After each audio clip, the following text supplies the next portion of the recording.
All right. Now, I have only been nervous to talk to you just twice. Okay. I don't get nervous to come on live when I have sessions with you.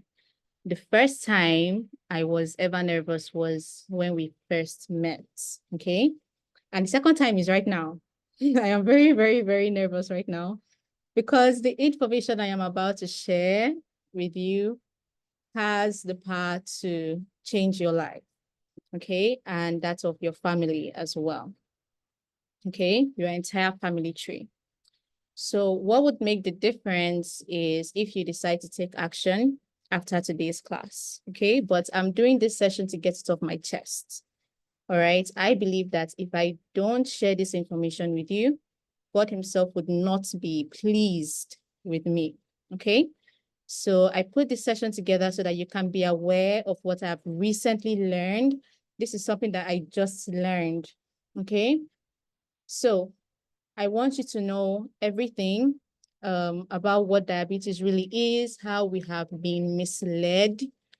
Okay. And most importantly, the easiest way for you to really, really, really, really say goodbye to diabetes. And I am so excited because this is simply marvelous information. Somebody says they can't hear me.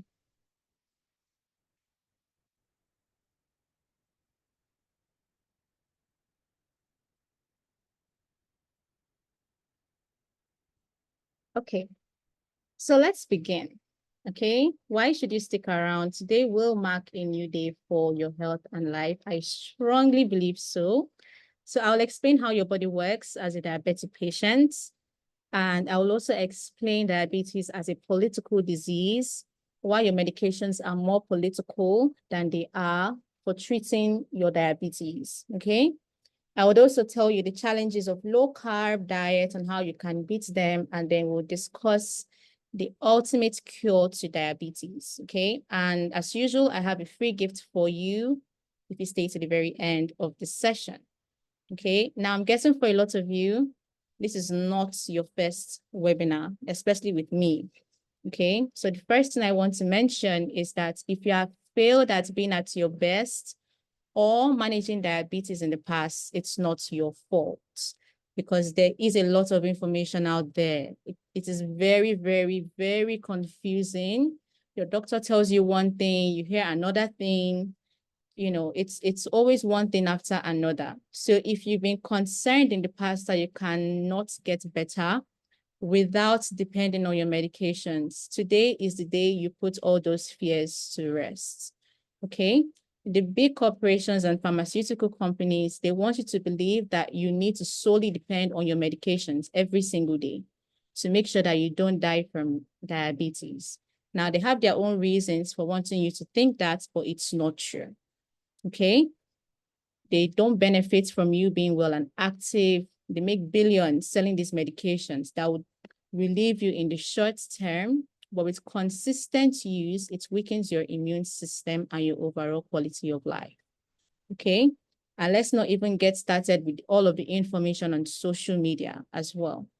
Okay. So the difference now is that you are really going to find out how to beat this diabetes of a disease and throw it into the trash can. Okay. And what I'm about to share with you is truly, truly life-changing information. Okay. So I'm going to spend 90 minutes with you. I plan to end this meeting 8:30 p.m. God willing. Okay.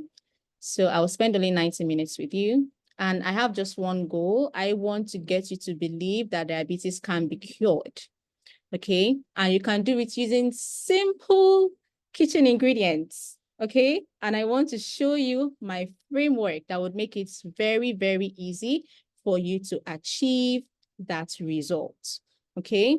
Now, like I've said, some of you are new, some of you already know me. So I am a medical student. My name is Rita, and I'm also a wellness consultant. Okay. Now, my journey towards being a wellness consultant really started when I came home and I met my hypertensive dad bedridden. Okay. He had suffered a stroke. All right. Now, I'm the first child. I'm studying medicine. I didn't have a aha moment, that I knew that I wanted to become a doctor. It's kind of inbuilt in me. If I don't become a doctor, then I don't have anything else to do with my life. Okay. So I studied medicine, and when I came home, I saw that my dad had suffered a stroke. He suffered a stroke a few weeks prior to when I got home. Okay. And they didn't tell me, when I was in school, because obviously it would have affected me, So my dad was hypertensive for 20 years and he suffered a stroke. He dealt with stroke for 2 years. Now, diseases like hypertension and diabetes are very common in my family, as I know that they may be for your families as well. Okay. So my dad's side is usually mainly high blood pressure. My mom's side is mainly diabetes. I've lost my aunt due to diabetes. So my journey towards all of this and even being here with you was because of my dad. I really didn't want to see my dad leave this world, because I just don't know what we would have done. Okay, my entire family, what we would have done if he isn't here with us. Okay, so I've been a wellness consultant now for close to 2 years, and the mechanism for hypertension and diabetes are quite simultaneous. Okay, this is simply my life's calling, like I've said. And what I want to do today is to share with you what I recently learned. Okay, that you can beat diabetes hands down, to the point where you would not need to take medications anymore. Okay, now I didn't know this last month. Okay, this is what I want to share with you is something that I learned about a week and a half ago. Okay, now this was the opening statement. It was a seminar. I paid heavily to be a part of that seminar, and I knew that it would be informative.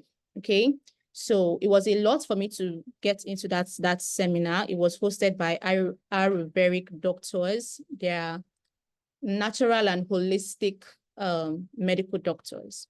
Okay, so I got access into the class, and this was the opening statement. Okay, so I want to read out, and I want you to also look at the screen and read this opening statements, with me as well. Okay, so the opening statement was in quotations. All right, for all of them, the day was going to be the life-changing day, as they were going to get rid of a disease permanently, which was robbing them of their health, wealth, and happiness. And most importantly, most of them were in their positive frame of mind, as they were all being referred by our ex-patients who got cured of diabetes and other associated illnesses with the same strategy and lifestyle interventions. Now, what I'm reading is a one-day diabetes cure.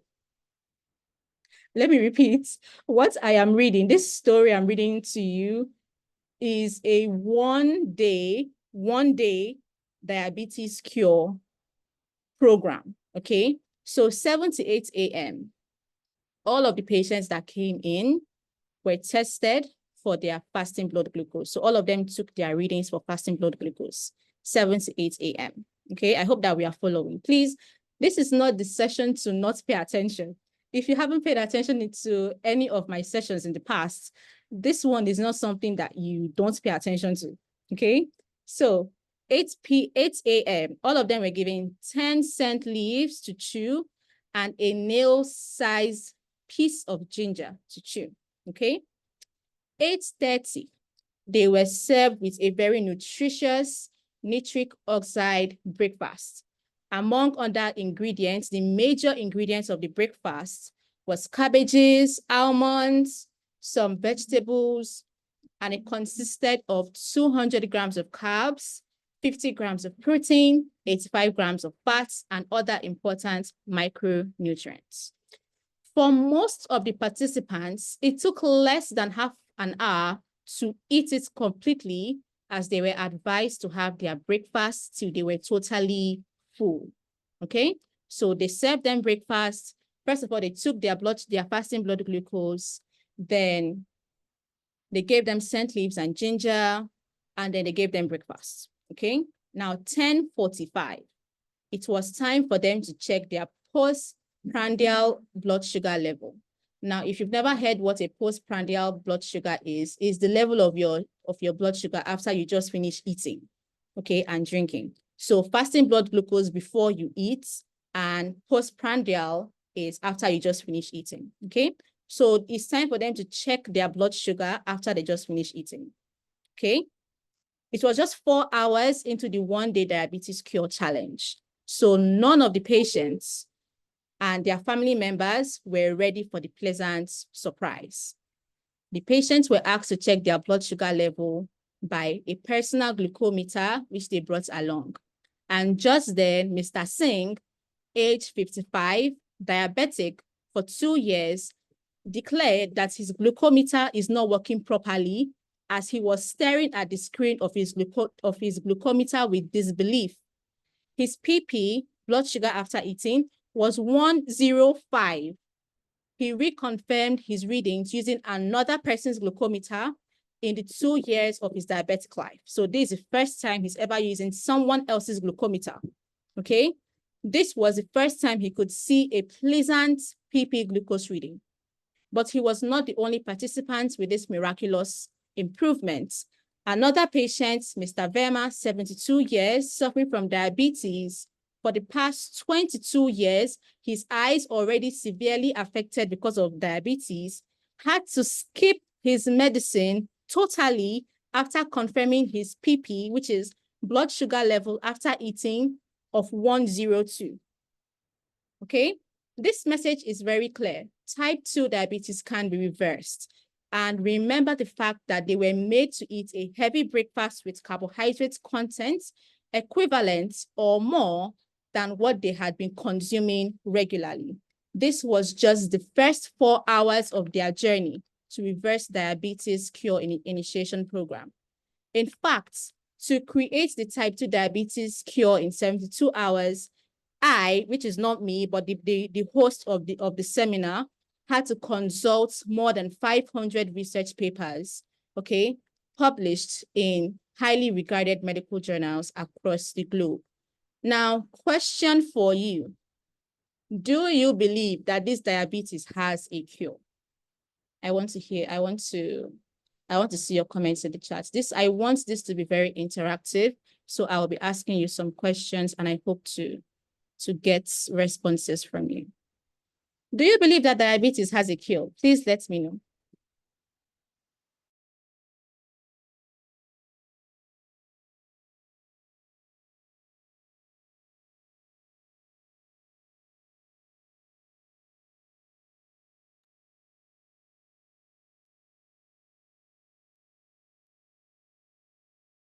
Okay. Based on what you have just said, I believe. Mrs. Priscilla, you don't want to know my reaction when I attended that seminar live. I was like, is this real? Is this actually real? Okay. But there is a science behind it. Okay. So let's talk about it. Now, the thing is, you cannot cure something that doesn't need curing. Okay. You cannot cure something that doesn't need curing. Now, in the seminar, they spoke about diabetes and disease mongering. Okay, I will get to that statement, what I just said. You cannot cure something that doesn't need curing in a minute. Now, what is disease mongering? Disease mongering is stating a normal human experience as abnormal. So it's just like me telling you eating is abnormal. And then I would label eating as a disease. And then I would tell you to take medications so that you can stop yourself from eating. And that medication would then lead to many other complications. That's what we call disease mongering, okay? Diabetes is an example of disease mongering.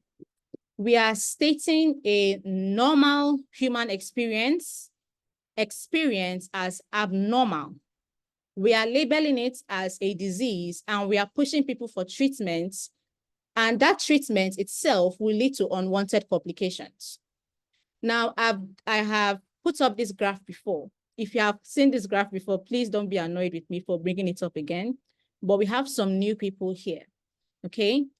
Let's go back 20 years before you were diagnosed with diabetes. Okay, let's go back 20 years before you were diagnosed. The blue represents insulin. Everybody knows what insulin is, right? This is not a beginner's class, okay? This is not a beginner's class. I expect you to have some knowledge about, diabetes and how your body works, okay? So the blue means insulin, and I hope that you know what insulin is. The red represents glucose, okay? So insulin is a hormone that packages this glucose out of the blood. Take it out of the blood. We don't need it in the blood, okay? Year one, you can see the years below, right? Year one, you are eating normally, okay? Subtract your age right now, minus 20, okay? Let's say you are 50. So when you were 30, you were eating normally. You are enjoying your life. Soft drinks, processed food, sugar, regular Nigerian carbohydrate foods, rice, potato, yam. You eat, you don't have any worries in life, okay? Your blood sugar rises to 5. Your body releases 5 units of insulin to tackle that, to tackle that eating habits, okay? Nothing goes wrong. 15 years down the line, okay, problems have worsened. You are still eating the way you are eating. Nothing really changes. No, it's not like as if you started gulping down sugar or you started gulping soft drinks every single day, okay? Nothing really changed in your diet.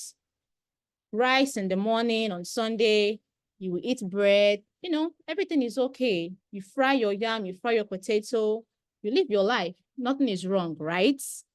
That's what we think. Now, because of your eating patterns, what your body would have used 5 blocks of insulin to tackle, it now uses 15 blocks of insulin, which is in year 15. And even now,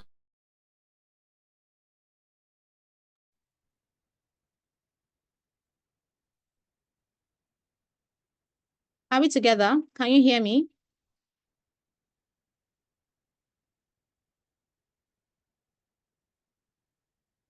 Hello, can you hear me? I was kicked out.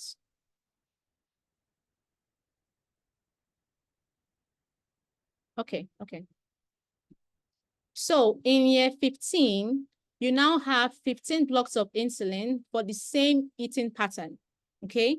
What you used 5 blocks of insulin to treat in year 1, you now need times 3 of that, and still your blood sugar is rising. But because it's not so high, if you check your readings at year 15, it's not really a problem for you, okay? At this stage, you're already pre-diabetic, but because your blood sugar is not so high, you don't do anything about it, or you think that you are fine.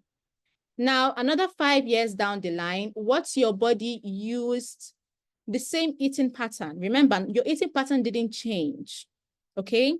What your body used 5 blocks of insulin to treat, now it needs 30 blocks of insulin to treat that. And even with the 30 blocks of insulin, your blood sugar, the work of this insulin, this blue bar, is to bring this red bar down, right?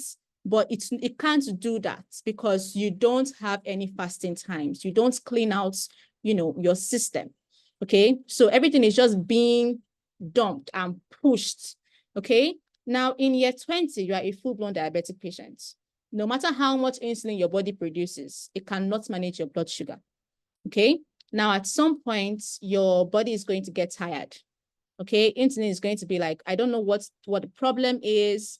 I've been releasing insulin for quite a while now. It doesn't bring down the blood sugar. I am getting tired. And at this point in year 22, your doctors will then give you something that you call insulin, okay? That is even aside your anti-diabetic medication. Some of you are on insulin injections. You know what I'm talking about, okay? And the reason they give you this is because you are so insulin resistant that your pancreas no longer even secretes insulin anymore, okay? And at this point, you can see your blood sugar is so high, it has skyrocketed, Okay. Now, all that I have explained didn't happen magically. Okay. You were not bitten by a cockroach and then your insulin levels rose. You were not bitten by a mosquito and then your insulin levels rose and then your blood sugar levels rose. This was an adaptation. Okay. Year 1, year 2, year 3, it was just growing gradually. Okay. So diabetes is not a disease. It is not a disease. Okay. Your body is simply unable to maintain the homeostasis of glucose within a given range.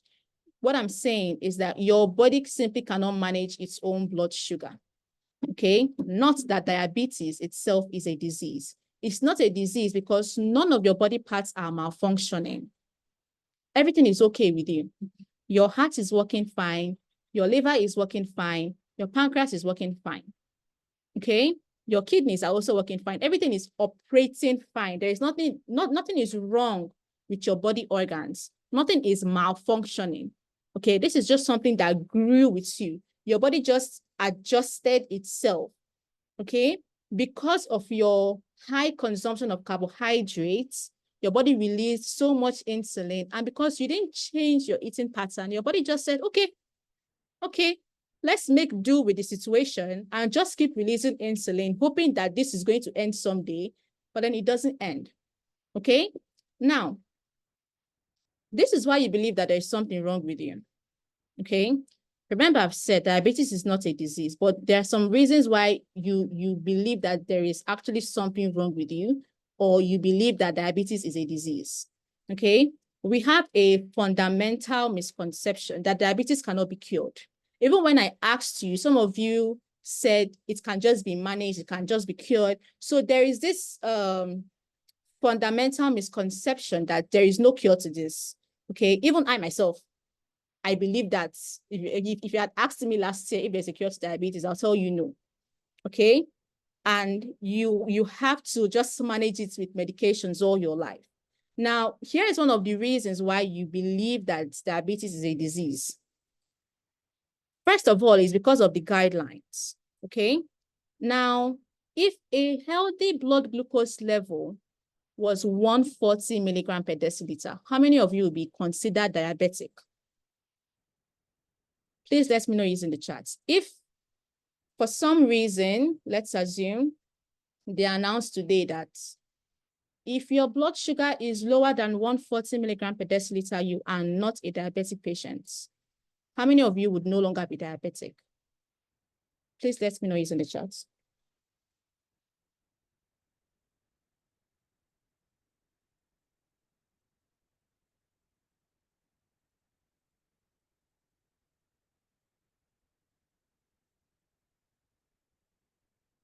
Okay, my husband wouldn't be.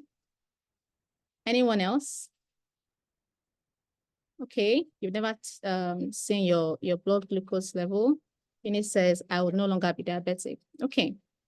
Now, if this was 1997, you wouldn't be diabetic. You wouldn't. That's just the honest truth of the matter, because the guideline says that a healthy blood glucose is 140. Okay. Now, a human being has about 5 liters of blood. Okay. At this point in time, you listening to me, that I'm talking, I have 5 liters of blood. And for every liter of blood, I need 1 gram of glucose. Okay. So that makes it 100 grams per deciliter. Okay. Which is normal blood glucose level, like we all know. So this is how it's supposed to be, right? 1 gram of sugar per liter of blood, right? Good.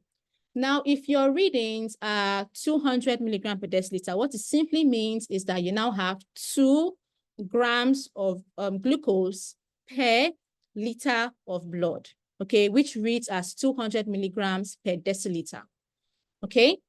Now, the issue with these guidelines, remember I said that in 1997, healthy blood glucose level was 140.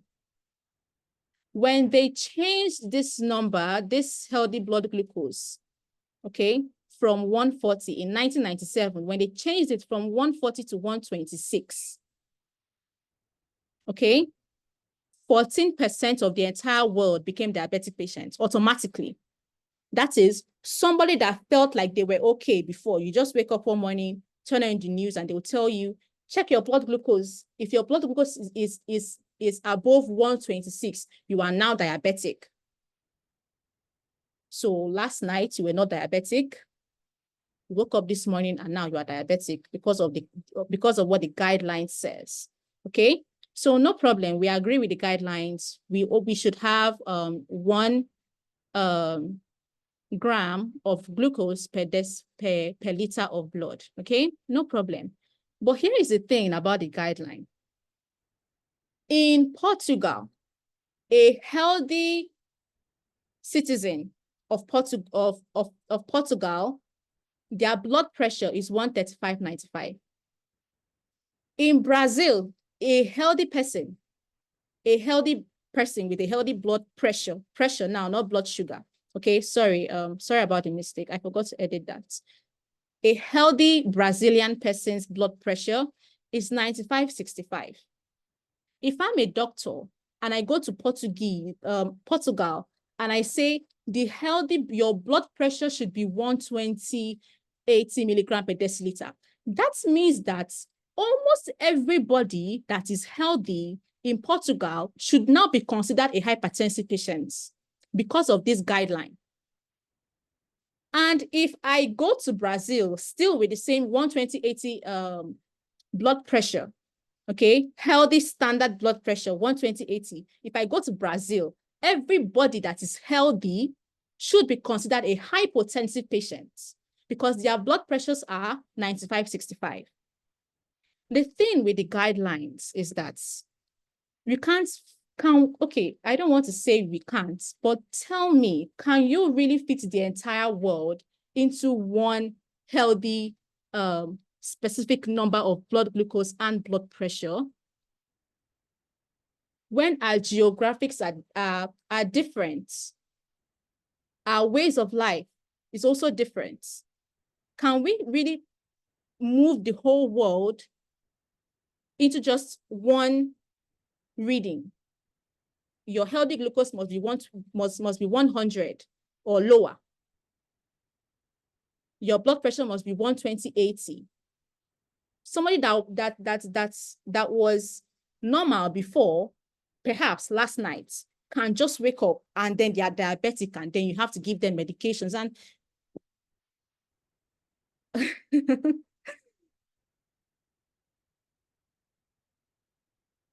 this is problem number 1. Okay, this is problem number 1.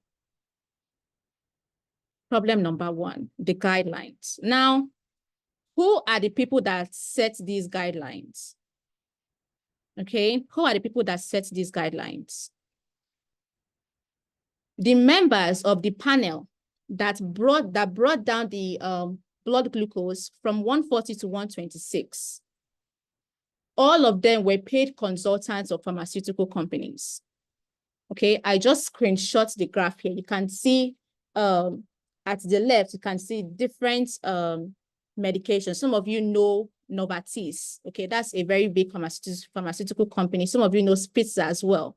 Okay, so the members of the panel were paid consultants of these pharmaceutical companies. Okay, all of these, it just ties back to disease mongering. Telling somebody all of a sudden that the person is abnormal, okay, and then pushing them for a treatment that would still cause complications for that human being.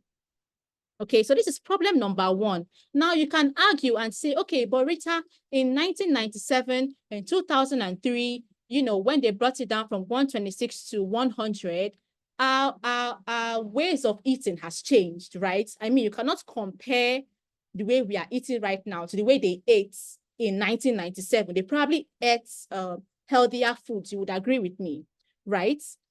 But again, can you say that it is everybody that is eating fast food and saturated fats and trans fats to then assume that, okay, the whole world is now eating in this particular way. What if you,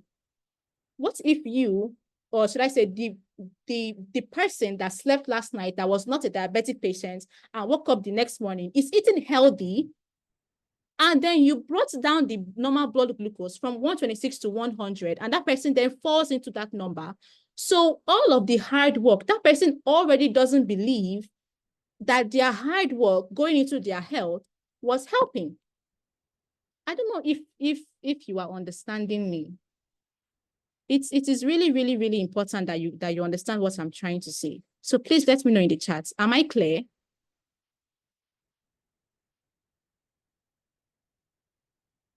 Are we together?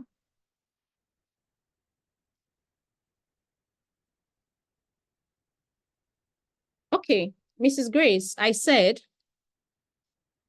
we may want to argue and say, okay, in 1997, the standard blood glucose was 140, okay? You may want to argue with me and say, Rita, it was essential that they brought it down, that they reduced it to 100 because our eating patterns have changed between 1997 and 2024. You cannot compare how we are eating right now, perhaps with the advancements of fast foods and saturated fats and all of these things, junk food. We can't really compare our eating habits right now to the way that it was in 1997. Okay, you can argue that with me. But then I would tell you in return that, is it really everybody that is not eating right? I don't know if you get me. If we say that, okay, the whole world, our eating patterns have changed, right? Our eating patterns have changed. What about you? What if you were living a healthy life? What if you knew that all of this junk food contains so much sugar and you're not supposed to indulge in them, and you ate well for yourself, but because they brought down the guidelines, you then automatically fall into a diabetic patient's criteria, and then you are asked to take these medications. Do you understand me? Okay, let's move on. Let's move on. Another reason why we believe that diabetes is a disease is because of what we call sponsored education. Now, another question for you. Have you ever heard sometime in your life that wine is good for your heart? The first time I heard this statement, I kid you not, was in medical school, year 2. I was doing a presentation. This is Priscilla. I kid you not, and my instructors agreed with the statement that little wine is good for the heart. Okay? It's the same thing when we say cholesterol-free vegetable oil. Vegetable oil is already bad for you. But because you now see cholesterol-free, you then perceive it to be good. Now, what I'm trying to explain now is that if you are somebody that doesn't suspect anything, if you are somebody that doesn't research, if you are somebody that just takes everything that you see or hear as true, that is, you are vulnerable, you will fall for this sort of deceptive sponsored education, where the motive behind it is to convince the consumer about an imaginary benefit about a certain product. Okay? An imaginary benefit. Wine is good for the heart, in quotes. Wine is good for the heart is a classic case that was funded by the French Technical Institute of Wine. Okay? To mislead the general mass to believe that if you take moderately 2 to 5 glasses of wine per day, it is associated. What is associated?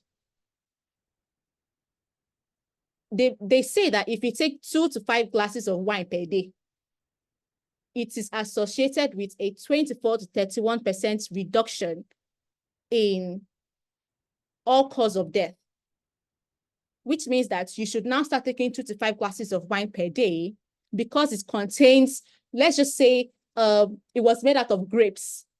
And you know that grapes are rich in antioxidants. And you now say, okay, because of the grapes that are in red wine, it's now associated with a 24 to 31% reduction in death. What about the other ingredients that are in wine? What about the alcohol that is in wine?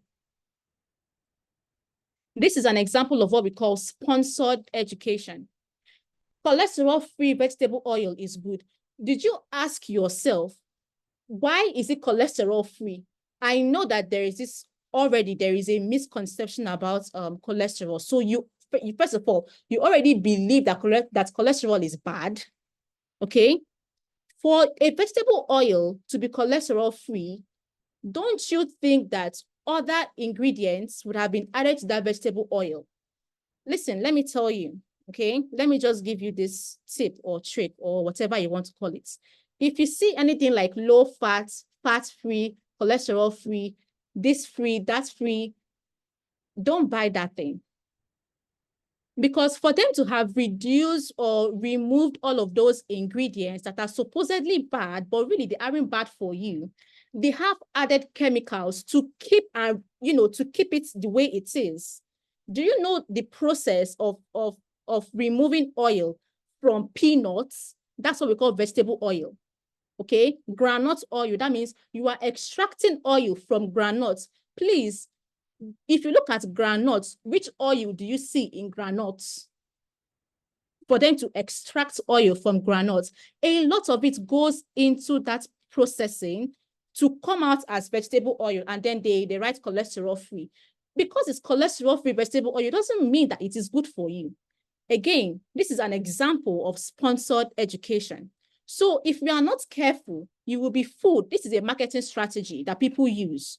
If we say that red wine is good for the heart, foregoing all the other ingredients that are included in red wine, and you just focus on grapes, and grapes having antioxidants, and because they have antioxidants, is good for your heart. So therefore, because grapes are contained in wine, you should then drink red wine. And automatically, it would be associated with a reduction in all-cause mortality, all-cause mortality.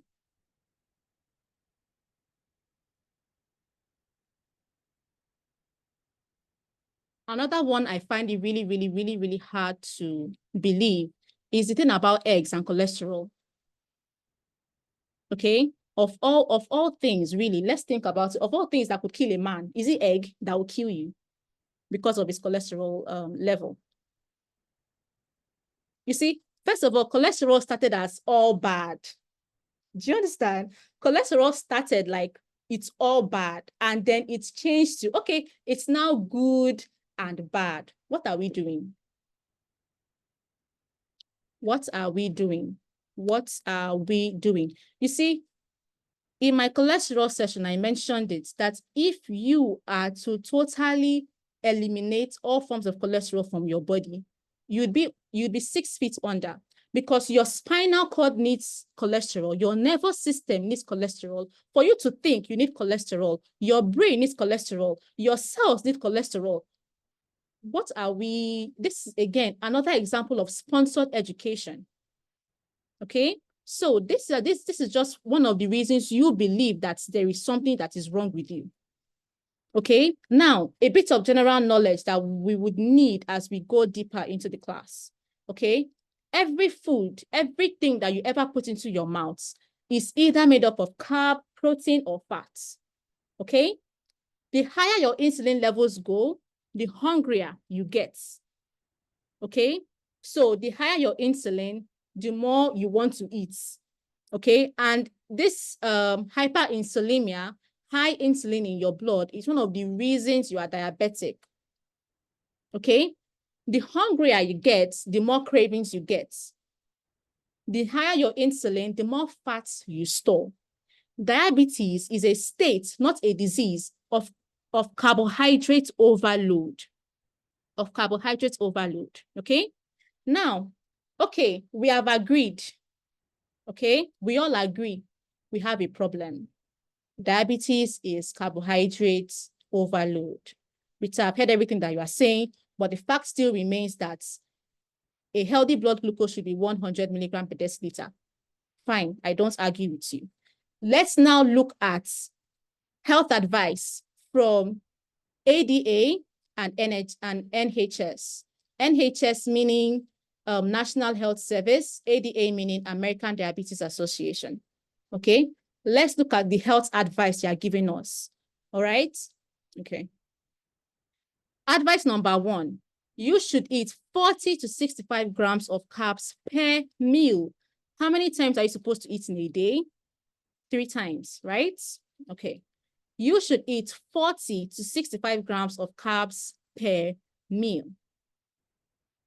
I thought we said that diabetes is carbohydrate toxicity. I thought we just agreed that diabetes is carbohydrate overload. And the health bodies that are supposed to protect us are recommending that we eat 40 to 65 grams of carbohydrates per meal. Do you know what 40 to 65 grams of carbohydrates is? This is not even low carb. Okay, if you say, okay, you want to treat diabetes, go on low carb and fast. This is not low carb because that's already half of your energy intake for that day, just for your carbohydrates alone. So the next meal, your afternoon meal, you should also eat 40 to 65 grams of carbohydrates. That's the second half of your total energy is already taken up by carbs. The same carbohydrate that is making you sick is what you are supposed to be eating. Okay. You are also to cut down on fatty foods and choose foods with unsaturated fats instead, such as vegetable oil.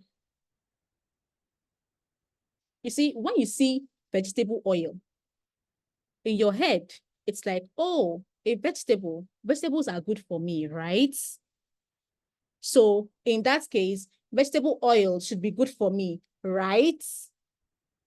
No. No. Because what happens when you eat carbs? Okay, if you are a diabetic patient and you don't even go low carb. Okay, you're not even going low carb. You are eating 40 to 65 grams of carbohydrates per meal. You are diabetic, so you take anti-diabetic medications. Now, we don't want your blood sugar to go so low. So you have to eat carbs so that your blood sugar can remain 140. And you would then need to take your anti-diabetic medications. You should cut down on fatty food and choose foods with unsaturated fats instead, such as vegetable oil.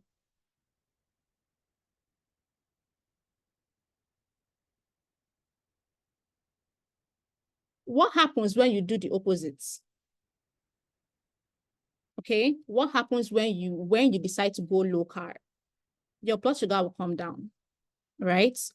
But because you are taking anti-diabetic medications, we don't really want your blood sugar to come down.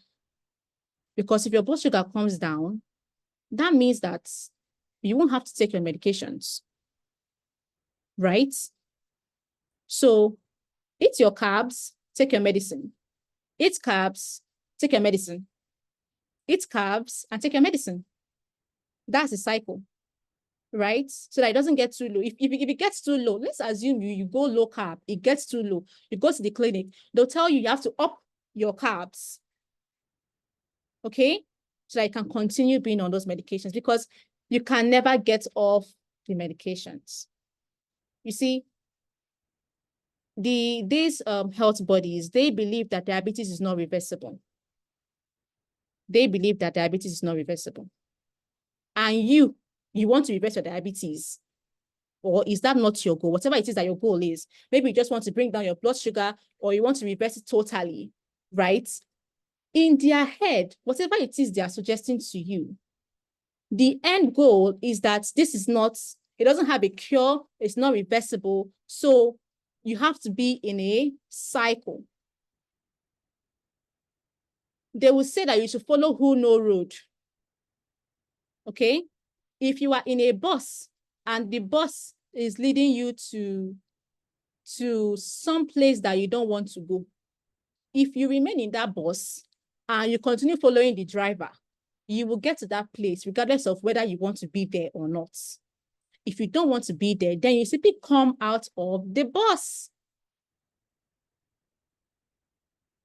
In their goal, okay, the way they see it is that this is something that you have to be managing. There is no end to it. Okay, so if you decide to go against their rules, do the opposite, and you actually get better, your blood glucose actually comes down, then that's not a good thing, because you have to be on those medications, or you cannot get off those medications. They are lifelong medications. You have to make sure that you are on those medications. Don't be fooled. Okay, I tell you honestly and sincerely, I don't have anything against doctors. I'm starting to be a doctor myself. Okay, I don't have anything against doctors. What I'm teaching you, I learned it from doctors themselves. There is a lot of money to be made keeping you sick. There is a lot of money to be made keeping you sick. Okay? Find the right information, which is what I try to help you with. Find the right information and get better. Okay? So, type 2 diabetes is not a disease, but it's simply a physiological adaptation. Okay? You are diabetic not because something beats you, like malaria. No mosquito beats you and you became diabetic. Okay? You are diabetic because your body adapted. Your homeostasis has shifted. Your body has forgotten how to manage its own blood sugar. Okay?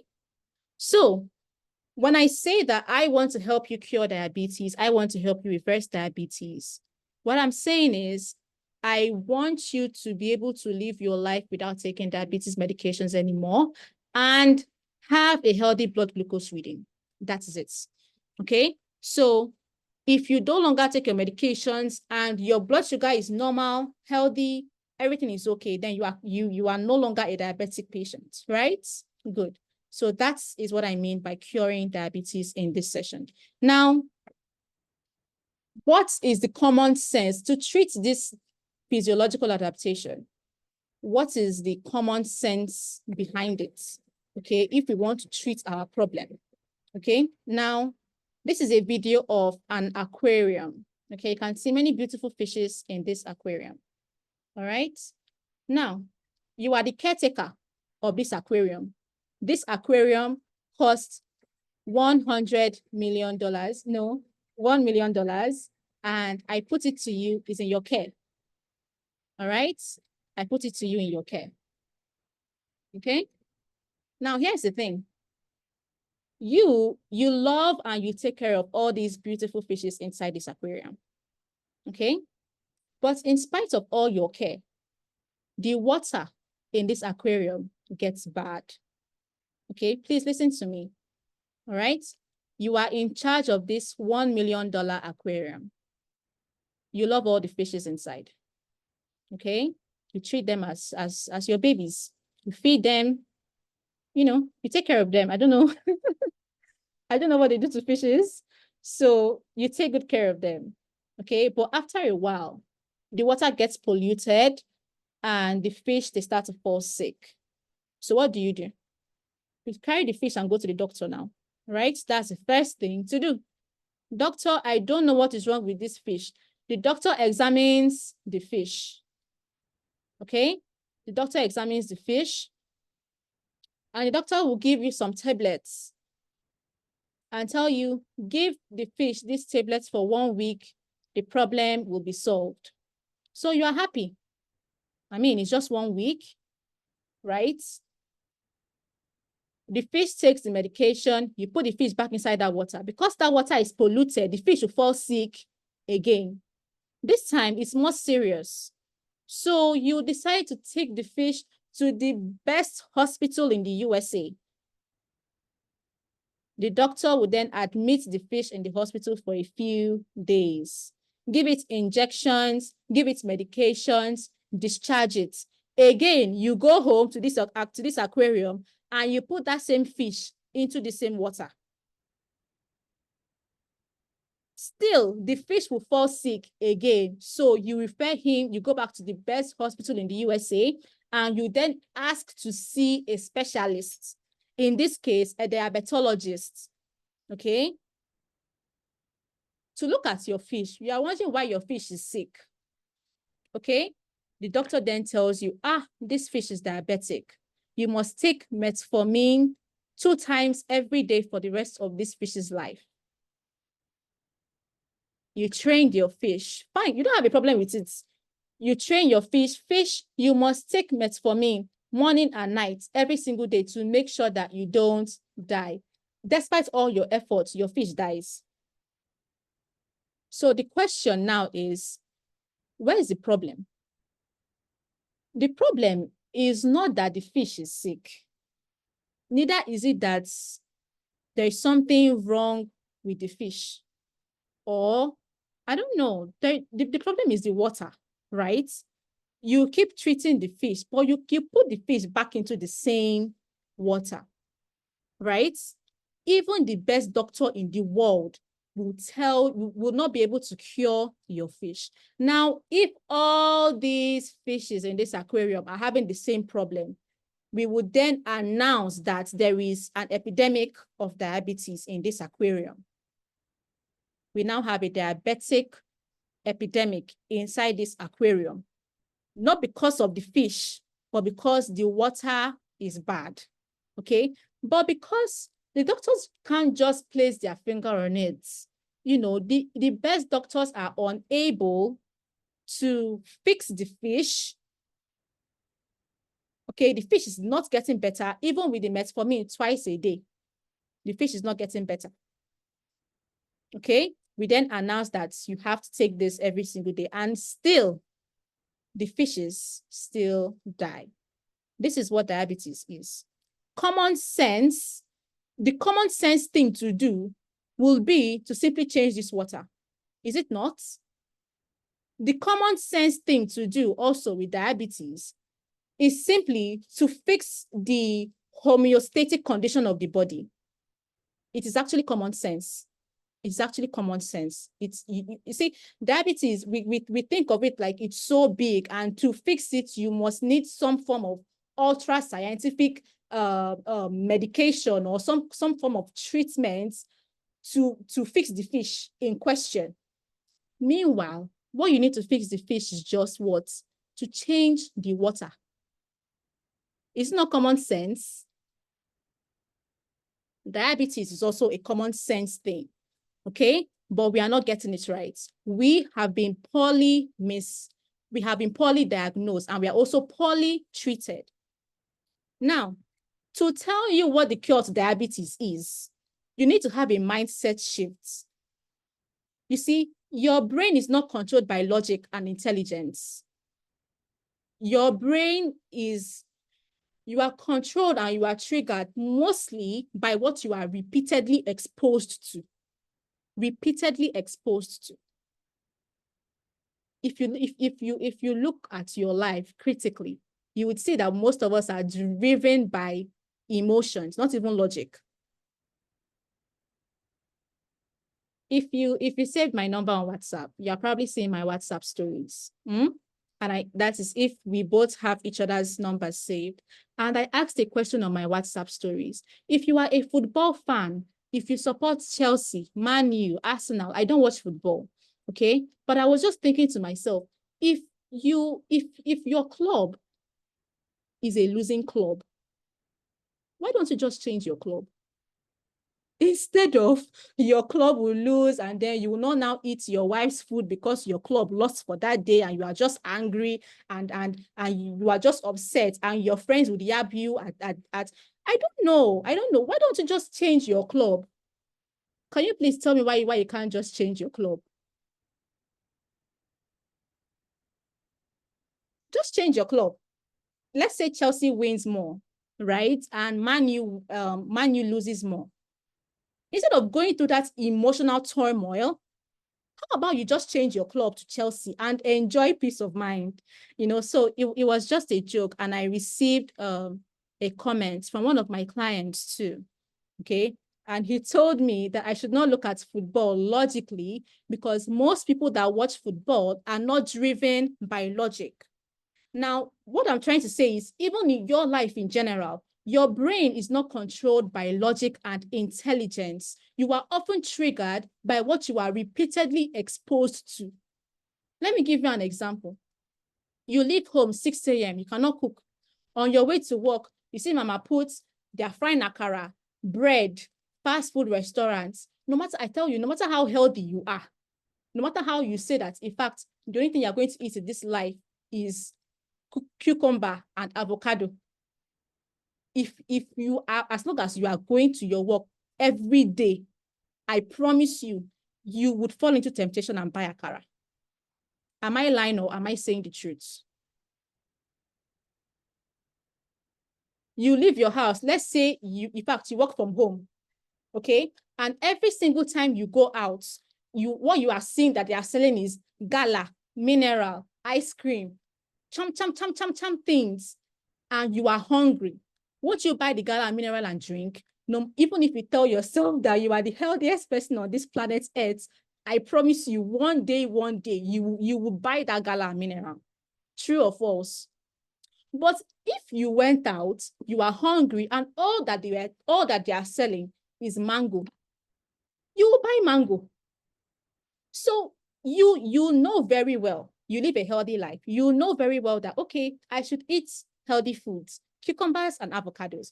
But because you are repeatedly exposed to gala, mineral, ice cream, akara buns, fast food, meat pie, this and this, that and that, as you are going to work every single day, you will buy it. So to really understand this cure I want to tell you about now, okay, I want to tell you what the cure to diabetes is. To really understand this, you need a mindset shift, because you have been repeatedly told that there is no cure to this thing. And I'm here telling you that there is a cure. So you are taking the lie as truth and the truth as lie. Okay, so even if I am giving you evidence, just like the cholesterol session, I gave you concrete evidence, okay? And still, some people couldn't accept that egg was okay, which, of course, I don't blame you for that. It's because you have been repeatedly exposed to this thing all your life, and then somebody just comes up and tells you, your brain will bypass its own logic and intelligence and just believe the lie as truth, because you have been repeatedly exposed to that thing. So if you really want this to work for you, okay, you have, first of all, be open-minded. Just listen to me, okay? Just listen to me and try to think logically, and not just based on what you have been told or what you already know. Agreed? Agreed? Are we going to be open-minded and, think logically?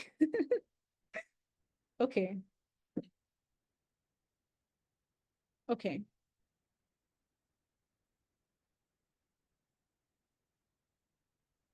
All right. Now, this is somebody trying to open a door. You are locked out of your house. You are trying to open the door. There could be 5 reasons why you cannot open the door with the key that is in your hand. Number 1, you may be using the wrong key. Okay, just focus on this slide now. Okay, you are trying to open a door. The door is not opening. The door can't open. 5 things can be wrong. Number 1, you are probably using the wrong key. Number 2, the key you are using might be the right one, but it may have damaged or been destroyed. Okay. Another reason can be that the lock of the key itself, the lock of the door, sorry, is damaged. Okay. Or maybe something is stuck in the hole, right? That is making the key not to work. or you yourself, you just don't know how to open your door. Either one of these 5 things could be the problem. Okay. Now, let's relate this to diabetes. This person now is carbohydrates. Okay. This is carbohydrate. The person is carbohydrates. The key they are trying to use is insulin.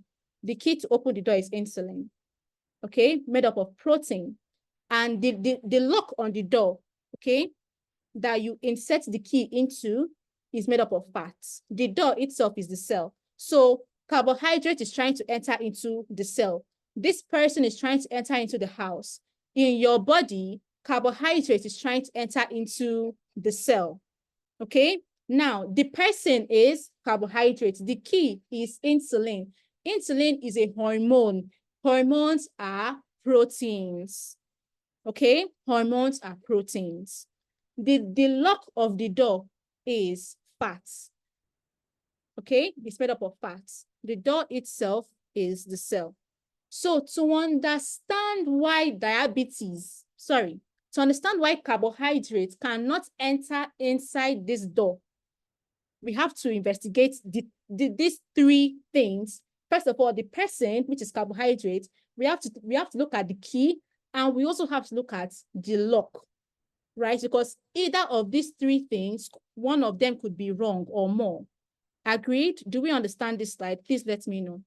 Okay. Now, remember I said that everything that you eat, everything going on inside of you that you eat and you consume are either carbohydrate, protein, and fats. Okay. Those 3 things. So the person is carbs, the key is protein, and the lock of the door is made up of fats. Remember I said your fats, your cells are made up of fats. Okay. All right. So do we understand this illustration? All right. Now let's take a look at carbohydrates. So we want to find out what the issue is now. Okay. Let's look at carbohydrates. It is the most important source of energy found in every food that you eat. But all carbohydrates are not the same. All carbohydrates are not the same. Now look at this graph. Look at not a graph, but an image. You have sugar soft drink. When you consume it, it shoots into the blood. Carbohydrates made from milk, it streams into the blood. Starches, bread, potatoes, it flows into the blood. Fruits drip into the blood. Vegetables seep into the blood. What am I trying to say? Now imagine, what I'm simply trying to say is that all your carbohydrates are not the same. Okay? All your carbs are not the same. Now imagine you have apple and you squeeze the juice of apple. This is apple juice. And then you buy 1 apple juice box, okay? Whatever brand, I don't know, just an apple juice that's processed food, okay? And 2 people, person A takes this fresh apple juice. Person B takes this processed one that they bought from the store. Both of them have the same BMI. They are of the same age, the same fasting blood sugar level, the same A1C, same metabolism rates. Okay. Person A drinks fresh apple juice. Person B drinks the apple juice that is brought from the store. I kid you not, the person who drank apple juice will have a lower blood sugar. Why? When it comes to fruits, number 4, fruits drip into the blood, which means that they don't spike blood sugar as they are supposed to. What I'm simply explaining to you is something that we call glycemic load or glycemic index. Some of you may have heard about this term. Okay. The sugar, carbohydrates from fruits, the sugar and carbohydrates you get from your soft drink, the sugar that you find in potatoes, bread, fruits, and vegetables, they are not the same. They act differently when it comes in contact with the blood. So you can take normal white sugar, eat it, it will shoot your blood sugar. But you take vegetable, that vegetable also has glucose in it, but it will not spike your blood sugar. The reason being that all carbohydrates are not the same. Now, did I just come up with this? No. Okay, so what's the scientific backup?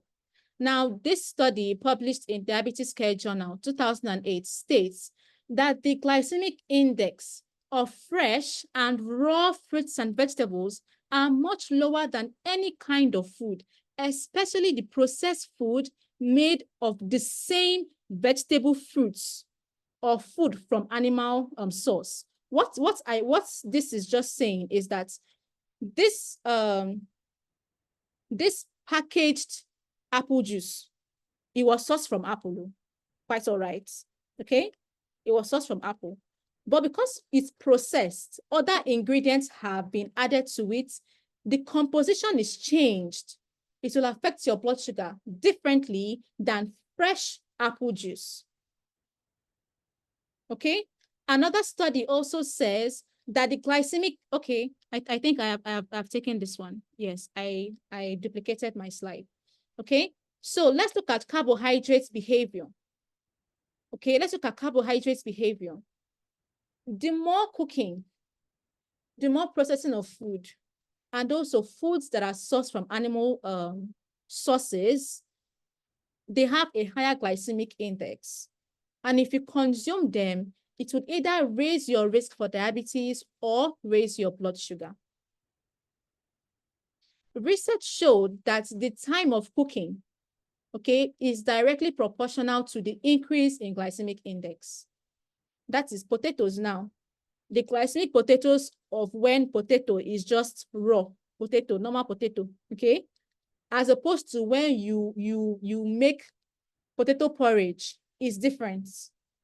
And the glycemic index of the potato you have cooked is higher than when potato is just raw.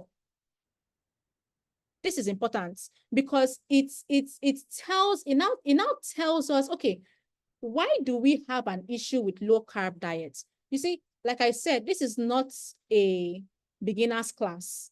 Okay, if you need background check, go back to my previous sessions. Just go to my Facebook or YouTube channel. You will see a diabetes webinar there, a food for diabetes webinar there. Watch it. You will understand why a low carb diet and fasting is the best way for you to manage your diabetes. But even inside that low carb, the reason why we are not getting off our medications, like we want to get off our medications, and the reason why we have not yet been able to have a healthy blood glucose without depending on those medications is because of this simple thing I'm mentioning now. The more you cook your food and the more you process your food, it leads to a higher, it reacts to your blood in different ways. So what I'm saying to you, the key thing I want you to take out is that the less cooking, the less heat, the less processing, the better for you. Okay? Because you can be on a low carb diet and you can still cook yam, potato, you can still even bake things. You can bake with even almond flour, coconut flour, you can have fufu, have cabbage fufu. You know, you can have healthy versions of low carb, but the fact remains that the less cooking, the less processed your carbohydrate sources are, the better for you. Are we together? Do we understand this carbohydrates? So this is how we fix the problem of the person trying to open the door. Do we understand me, please? It is very, very crucial that you do. Okay, Mrs. Grace, just save that question for me. Okay, just save it. Are we together, please?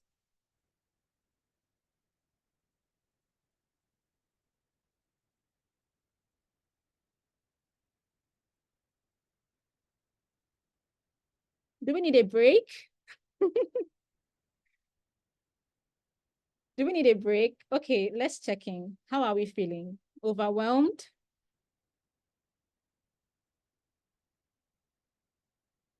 Are we good? Okay, okay, okay. All right, so this is how we fix the problem of carbohydrates itself. Okay, because remember, diabetes is carbohydrates is having difficulty getting through the door, right? So we can fix three things: carbohydrates, which is the person, the key, and the lock of the door. So we have fixed the person now. Okay, going back to this chart, that there are so many sources of carbohydrates. You can get carbs from your sugar, you can get carbs from your soft drinks, you can get carbs from milk, you can get carbs from starch, from bread, yam, potato. You can even get glucose from your fruits and from your vegetables as well. But they are not the same. And what differentiates them is the level of processing and the cooking time as well. Okay, whether or not they are cooked. Okay, so let's move on. Let's move on. Let's now fix the key. We have fixed the person. So the person is okay. The person can open the door. Maybe the problem is from the key. Have you ever thought of this before? Tell me honestly and truly if you have ever thought that perhaps the problem can be from your own insulin.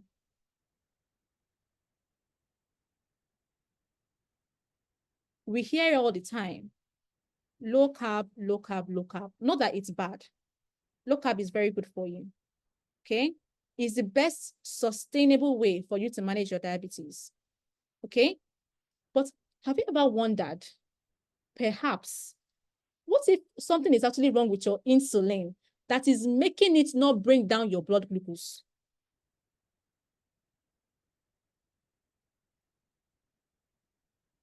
Me too, Mrs. Priscilla and Mrs. Boladale. I'm sorry if I can't pronounce your name right.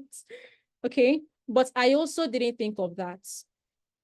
And it was a huge shock to me when I attended that seminar. Please, I want you to tell me, only two people responded to me.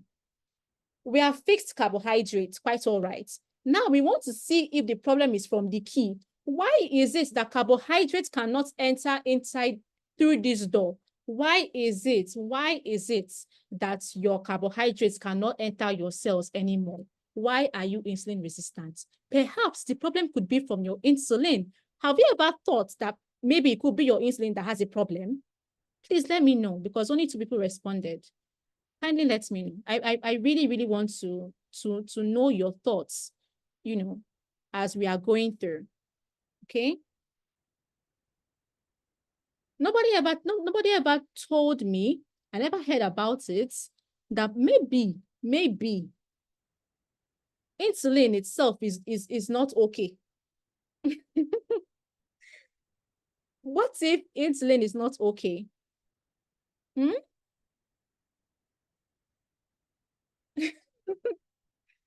Mrs. Grace doesn't understand my question. Okay.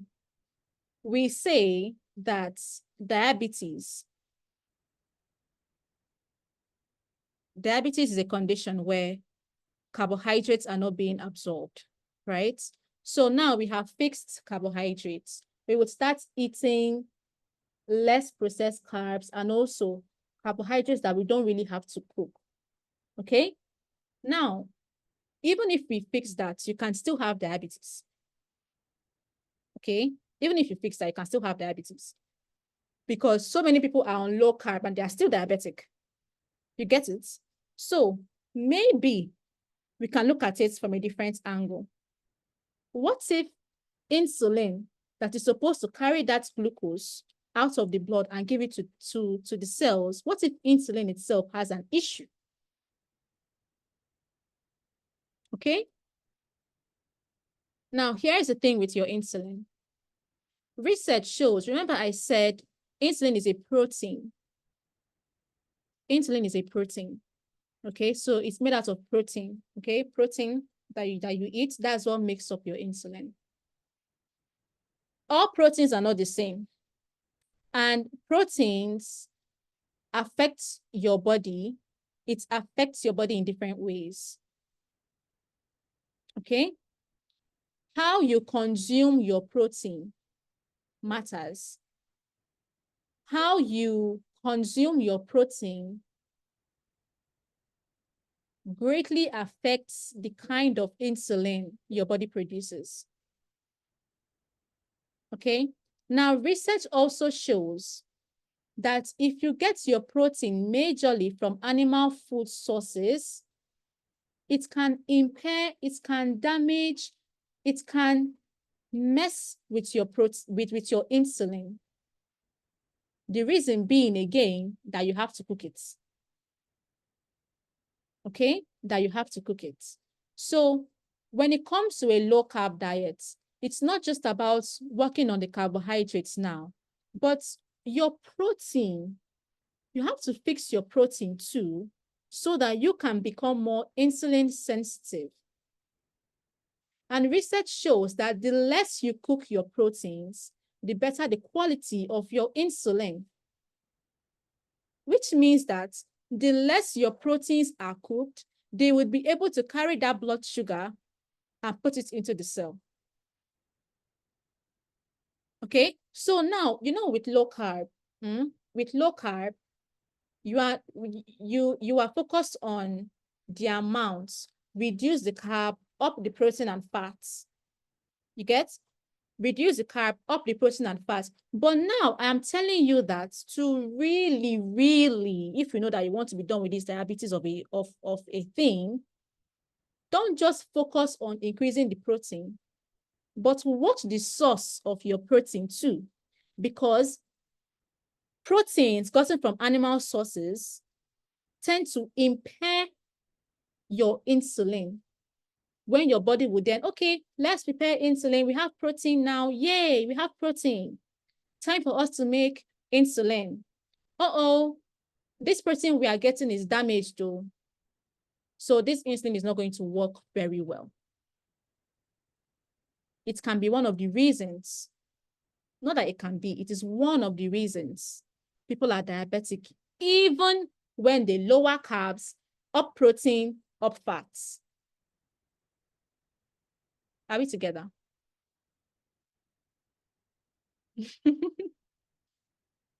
Am I confusing you? Should I have split this class into two?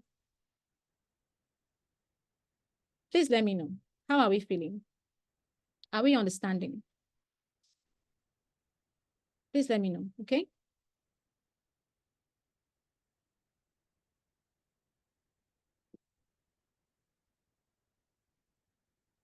Understood? Okay. Only two people? Confused. Okay. Mrs. Ramat or Mr. Ramat, are you aware that the best way to manage diabetes is to go low carb, to go on a low carb diet and fast? Okay, you may be aware. Good. Okay, you are aware. Now, why is it that people are on low carb and they are fasting, but they are still diabetic? This is why. I'm telling you now that it's not just about reducing carb, upping protein and fats. You also have to watch the source because it doesn't interact in the same way. Carbohydrates that are not cooked will lower your blood sugar. They won't affect your blood sugar as much as carbohydrates that are cooked. And when somebody is on low carb, they cook their carbs. So that can be the reason why somebody can be low carb or be on low carb and still be diabetic. Okay? Now we have fixed the issue of carbohydrates. Okay, let's cook our carbohydrates less. Now I'm telling you that even the hormone that is supposed to carry the glucose out of the blood and give it to the cell, even that insulin can have an issue, which is what many people don't think about. Honestly and truly, is the first time I'm ever hearing it, that your insulin can have a problem. Okay, Mrs. Victoria, save that question for me. Okay, now how can we fix this insulin? Because we have to look at diabetes from different angles. You can't just say, just lower your carb. Okay, we have to look at it from different angles. Okay, so we have fixed carbohydrates. Let's also fix insulin. Now I'm telling you that the source of your protein matters, because when it's time for your body to prepare insulin, let us make insulin. Let's bake insulin like we want to bake bread. If your flour is damaged, your bread will also be damaged. So if your protein is damaged, the insulin will be damaged as well, right? Now I'm telling you that the less you cook your protein, the better quality of insulin you have. So now it's not just about lower your carbs, increase your protein. We have to also think about the source of the protein. Not that animal source proteins are bad, but you cannot chew raw chicken. You cannot chew raw chicken. You have to cook your chicken, right? And because you have to cook it, the kind of insulin you would get from cooking that raw chicken would be impaired. Not that it's totally damaged, but it will be impaired. So again, it's not that you cannot get off your diabetes medications with low carb and fasting. You can. But I'm telling you that if you really, really, really want to do it, you have to also look at these things. The quality matters. The sauce matters. The cooking matters. How processed is it? It matters. Because perhaps if you could fix it, then you would be off your medications in a few days to a month.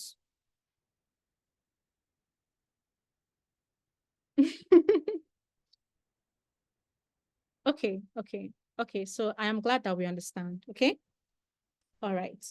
Now remember, the point of all this is that we are trying to enter into a door, right? So we have fixed the person. We have also fixed the key, right? Now we want to fix the lock. Maybe the lock is damaged, and that is what we call your fats, your cells.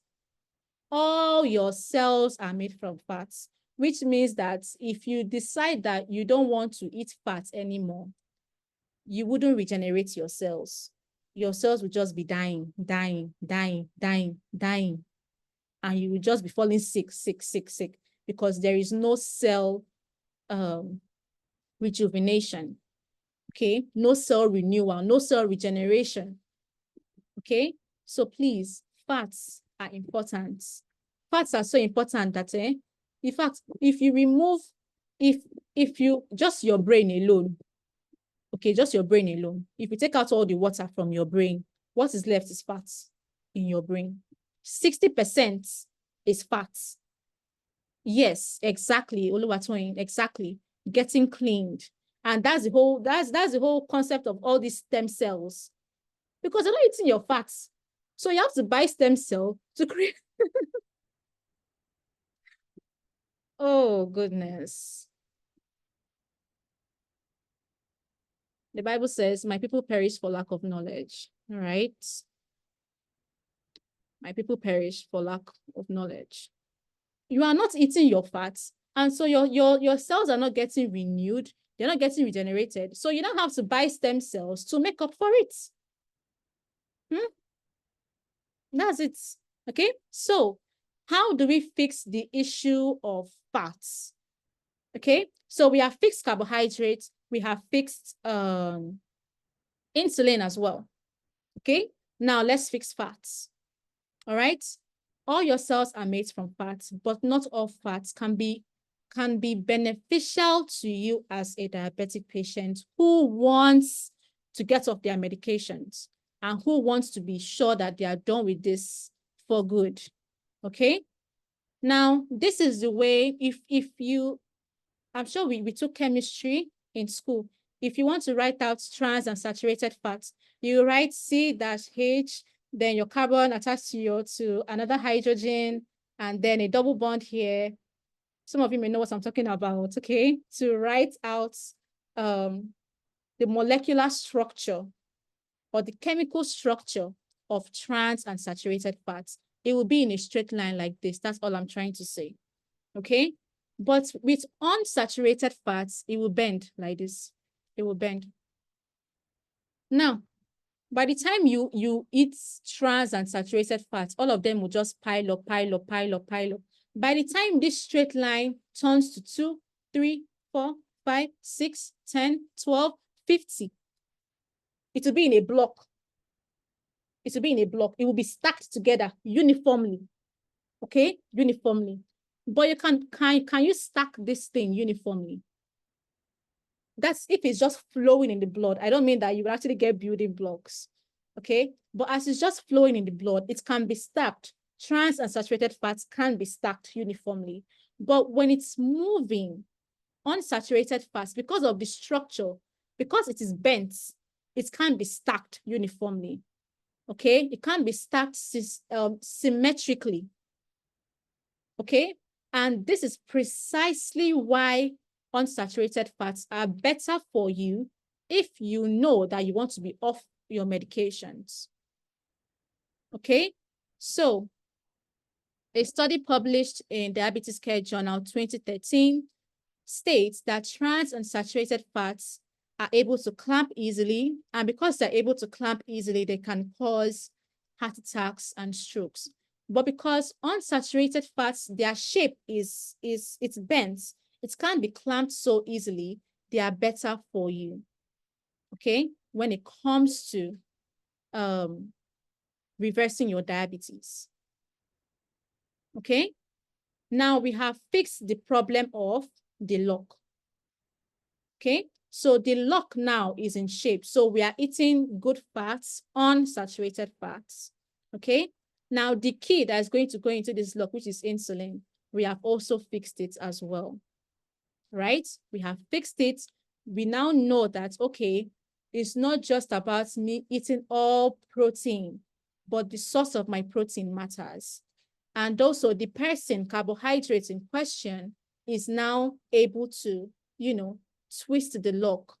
Okay, we are now getting our carbohydrates from sources that will not spike our blood sugar. So this is simply the challenge that we have with low carb. Okay, not that you can never get better with low carb. You can, but there are different challenges to it. Okay, first of all, these three things I've mentioned: the source of your food, how often you cook them, also the processed food as well. Okay, as well as you yourself. How long have you been diabetic for? How many medications are you on? Okay, and the severity of your diabetes. Okay, now the key point of everything I just said, okay, what I'm just simply trying to explain to you is that uncooked food is the cure to your diabetes. All this story, all of this explanation that I have stressed my shoulders to explain is simply that uncooked food is the cure to your diabetes. This is the secret behind detoxing. This is why we are here, right? You are here because you want to find out how you can use things like scent leaf, ginger, coconuts, tomatoes, pepper, green pepper, other ingredients I'll share with you. You want to know how all of these things can help you with your diabetes and reverse your diabetes, right? This is why, because it's uncooked. Because it's uncooked.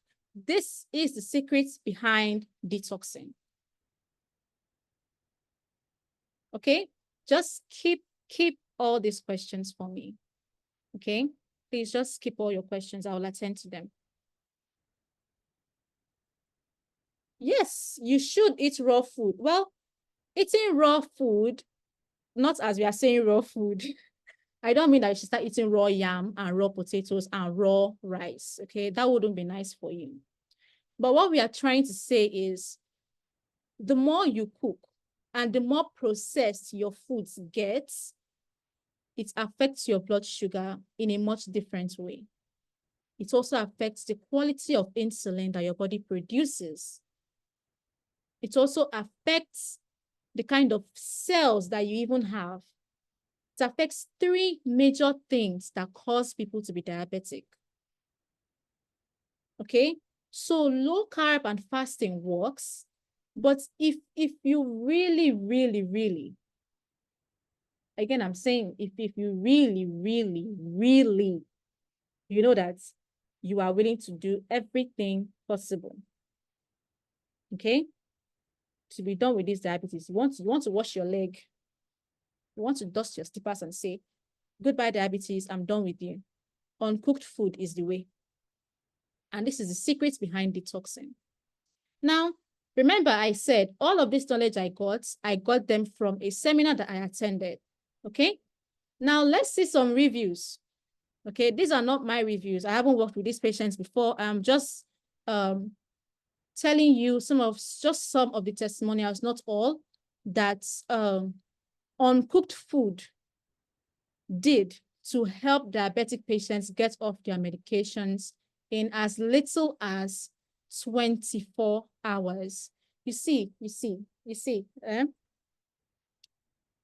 who would have thought, who would have thought that uncooked food, raw food, will be the answer to something as huge as diabetes? Who would have thought that you could bypass your medications? You don't even have to go through the stress of low carb. Who would have thought that in as little as 24 hours, somebody can reduce their medications?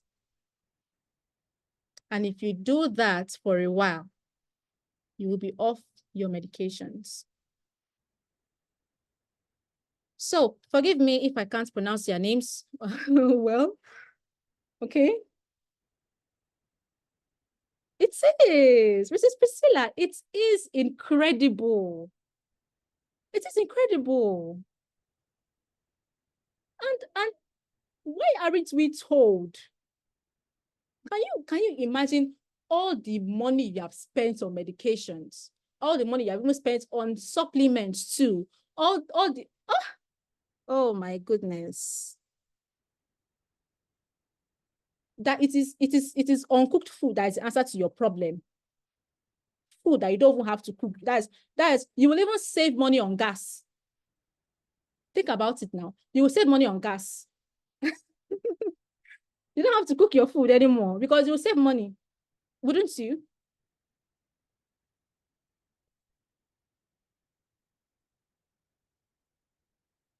Do you need a break? I think I need a break. Maybe 2 minutes, 3 minutes. Can I take a 3-minute break? Can I? Let me take water. Hmm? Oluwatoyin says no. Okay. So give me 2 minutes. I'll be back with you 8:40. Hmm? Just read this slide. Okay? Yes, I've been talking for an hour, 38 minutes. So let me just take water. I'll be back with you 8:40. Okay? All right. I'm sweating too. Can you see my sweats? Okay. 1 more minute. I'll be back. Okay?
All right. Are we here? So let's continue. Let's continue. So, Mr. Mukesh Saini, aged 40, he has been diabetic for 3 years.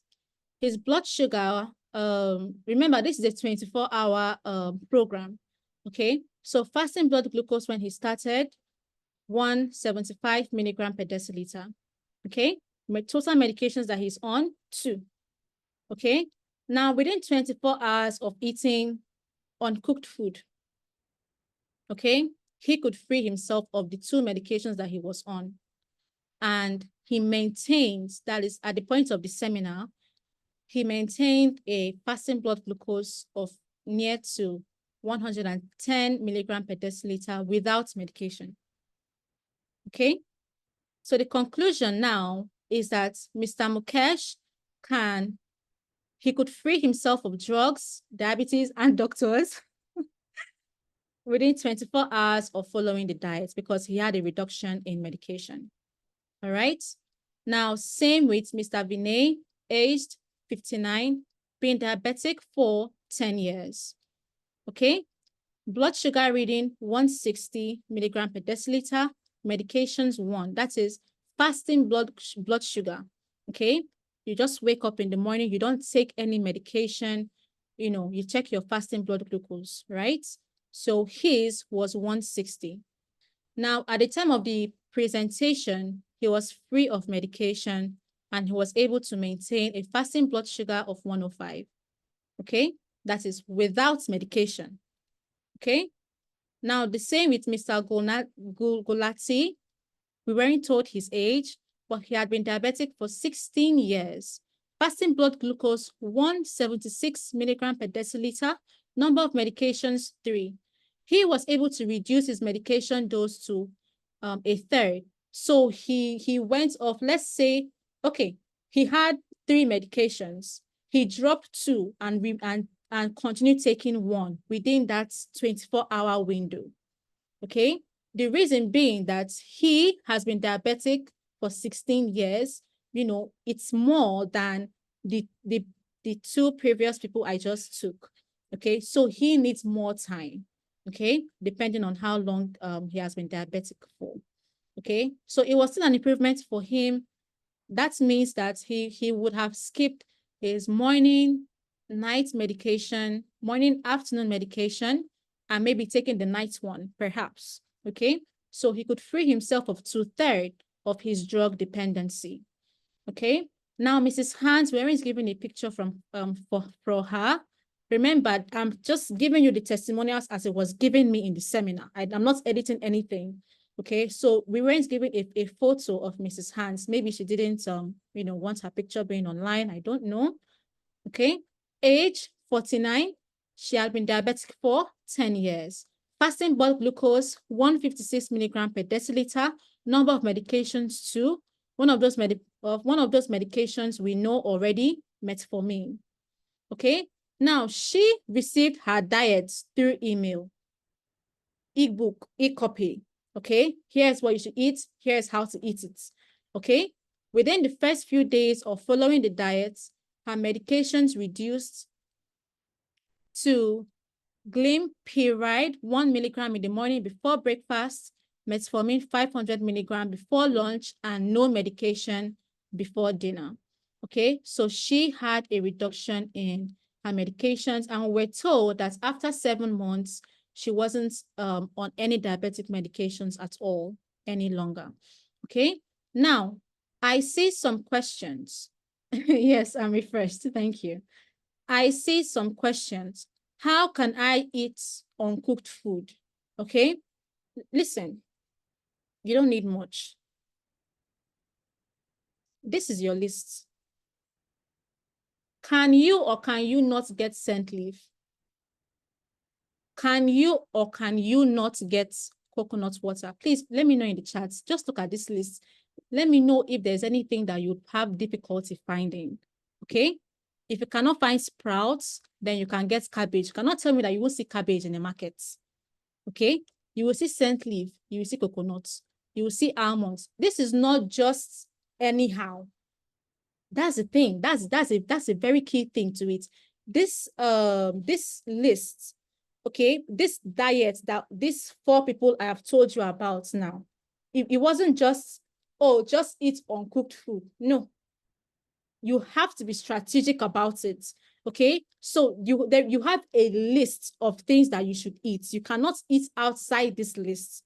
Okay, you must completely avoid, that is, if you want to go on this detox plan, you must completely avoid all forms of dairy, all refined foods, even oil, all packed processed foods, sauce, jam, bread, and all animal, fish, poultry, meat, chicken, all those products. This is your food. This is your food.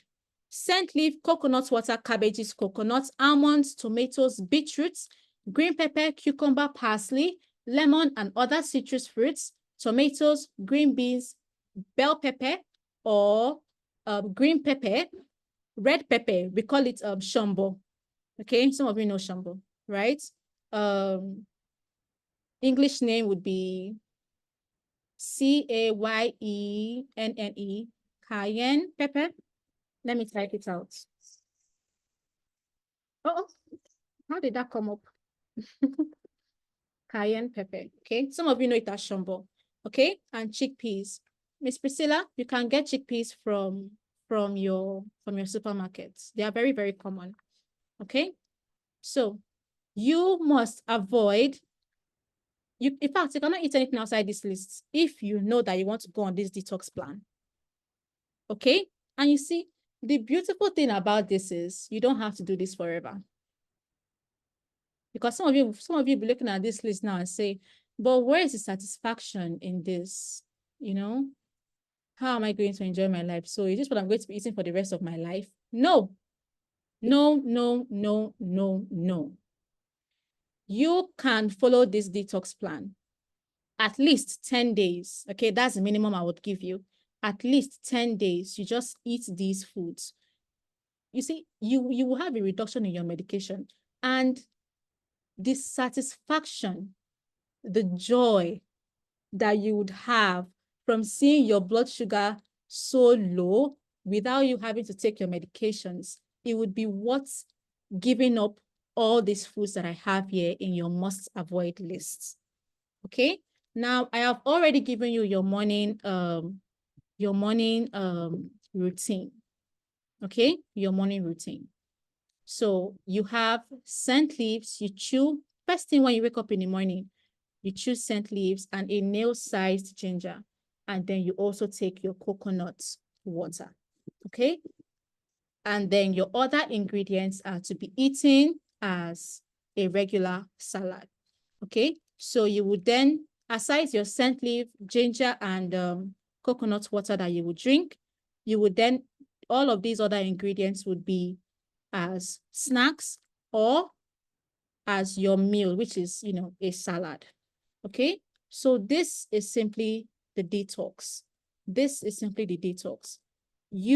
That is if it's not by force. It's not by force. If you know that you would love to stop being a diabetic patient, this is the way. Okay, if not just about low carb, when you are done with this detox, let's assume you go on this detox now for 10 days. You are able to maintain a healthy blood sugar without taking your medication because you are on this detox plan. Okay, 10 days come and go, and you decide that, okay, I would like to go back to my low carb. You just have to make sure you do your low carb well so that you don't return back to being a diabetic patient. Okay? All right. So detoxing is not something that you will do for the rest of your life, except that is what you want to do. Okay? But at least now you have the key. Now you have the key, the guaranteed way for you to really, really, really put an end to your diabetes. And it's not something that is so broad. Okay? It's simply vegetables. These are just vegetables, are they not? These are simply vegetables. Okay? All right. So let me ask, do you think that this is going to work for you? I have spoken a lot. Okay? Please let me know. Do you think that this uncooked food method, which is you just eating vegetables, that's the only thing that you can really eat uncooked, okay? Do you think that it would work for you? Please let me know in the chats, okay?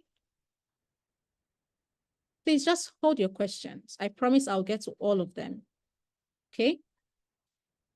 Yes, Mrs. Grace, it requires serious discipline. It requires serious discipline. But I think, if you ask me, for what you have been through in this life because of diabetes, it's a small price to pay. If they told you this thing when you were first diagnosed with diabetes, you wouldn't, what would we be here for? You know, we wouldn't be having this session. Okay. All right. So how many of us are excited about this whole session? We are gradually coming to the end, gradually coming to the end. Please tell me how you feel about the whole class. Did I meet your expectations? How do you feel? Are you happy with the information that you have learned? And also let me know if you are overwhelmed. Okay? If I overwhelmed you with this information. Okay? Are you surprised that the answer to your problem is vegetable? You see, some of you, you know this, because I have a lot of you that call me and you tell me that, oh, Rita, I just ate cucumber this morning and my blood sugar was fine. Right? Oh, I just had avocados and it was okay. Okay. So you already tell me these things. Okay. You already tell me this thing. Mrs. Adetone, thank you for letting us know that you are a testimony to this uncooked food method. Okay. So please read her comments. She said her blood sugar was 195, 200. But now she ranges between 98 to 100. She's on uncooked food for over 3 months. No medication since then. You know? Mrs. Adetone, you did not tell us since that this is the way. Okay. Okay. Okay. Now, it would be impossible for me to show you everything you need to get results in this presentation. But I have done the best that I can. You have your ingredients. You have also your morning routine, okay? So that you wouldn't not know what to do in the morning or what to do with your coconut water. So you wake up in the morning, you have your scent leaves and you have your ginger. And after that, you take coconut water, sourced directly from your coconuts. Please don't go and buy coconut water from your supermarkets. Break the coconut yourself and get out the water. All right? Filter it so that you don't have to take all the chaff that is usually in coconut water. Okay? Filter it well, let it be smooth. You take it. Okay? That's your morning routine. Then your breakfast, you are simply mixing your ingredients. Okay? That's simply it. Really, there is nothing much to it. You slice your cabbage, you slice some coconuts, you must have soaked some almonds so that it will be eatable. Okay, and some chickpeas. Cut up your beetroots, put some tomatoes, put some parsley, put some cucumber. That's your meal. That's your meal.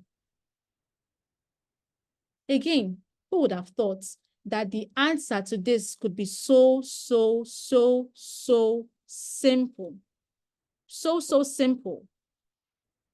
No problem. We thank God that we know it now. Okay, so I want to ask you again another question.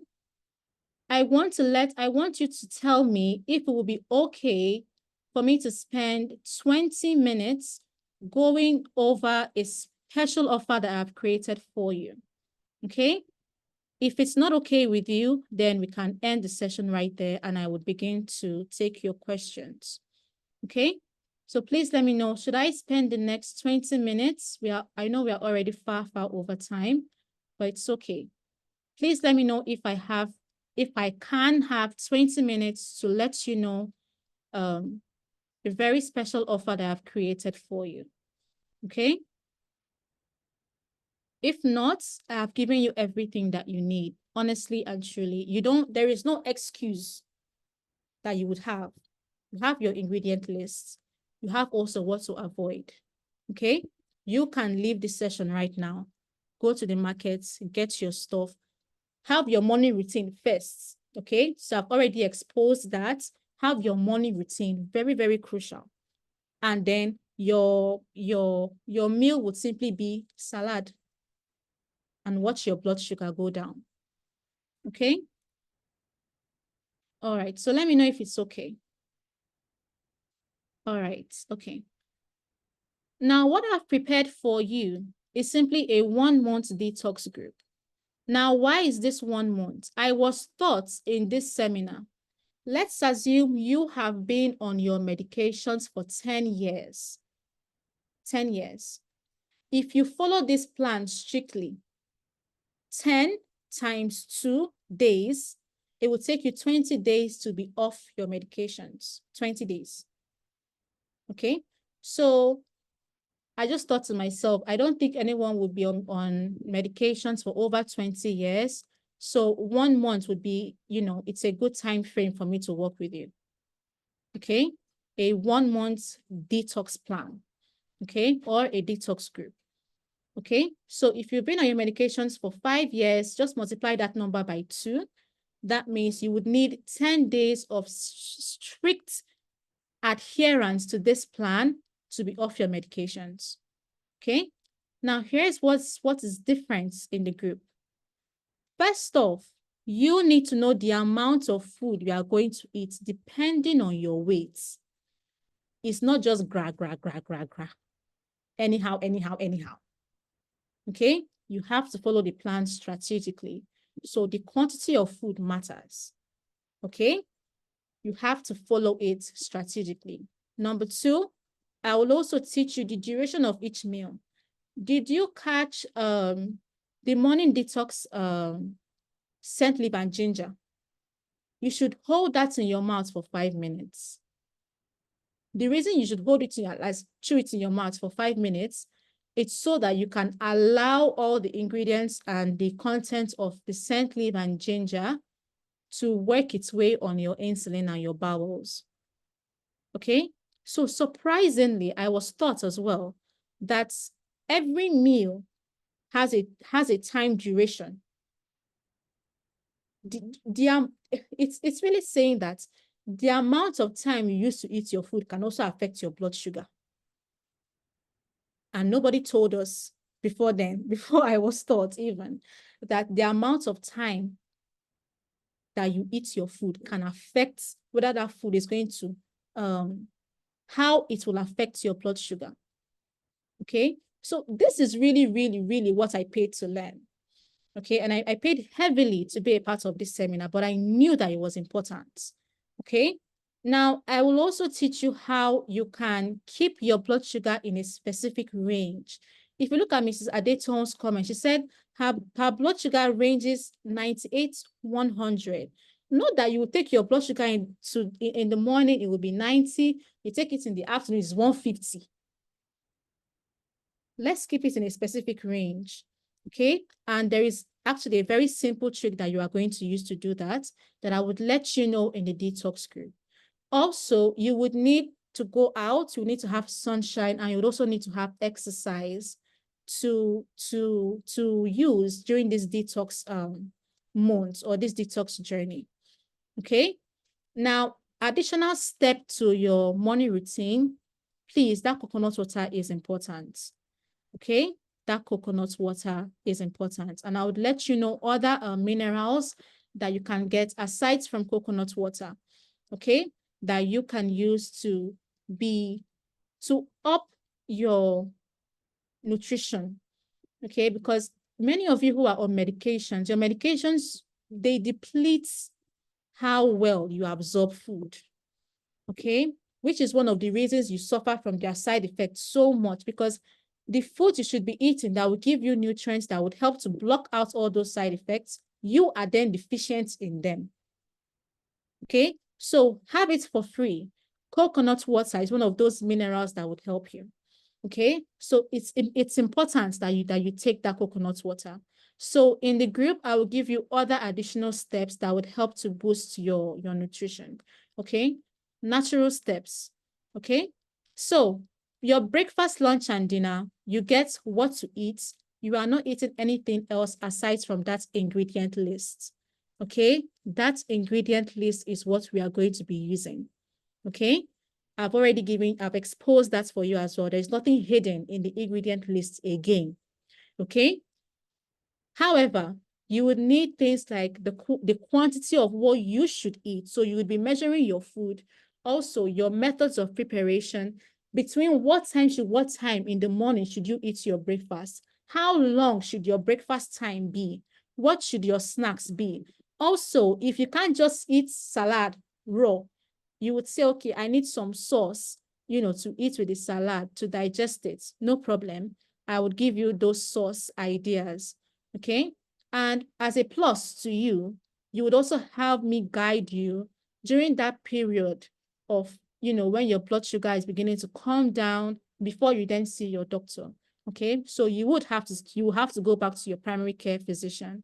Okay. And let them know, hey, I've changed the way I eat. I no longer eat all these things. My blood sugar is coming down. I would like to get off my medications. Okay. But before you do that, I would help you with those medication adjustments. Because when you adhere to the morning routine, I hope that you are listening. This is important information, please. As you are, as you are, as you adapt to the morning routine, if you are on afternoon medication, because your blood sugar is already low because of what you've done that morning, you would have to, you wouldn't take the same amount of medication in the afternoon again. If not, you would then have a low blood sugar, more than what you want. Okay. So that is how I would be able to help you before you then go back to your doctor and they give you an overall checkup. That's also important. Okay. And as an addition to you also have it will be a community and you also have support. Okay. Now, to be a part of this detox group or therapy or what we may call it, I want you to be serious with it. Okay. If you are coming in, I want you to come in knowing I want you to have good results. Okay. And so I want you to be fit to be a part of the class so that we don't stress each other out. Okay, because we are going to be working very closely together.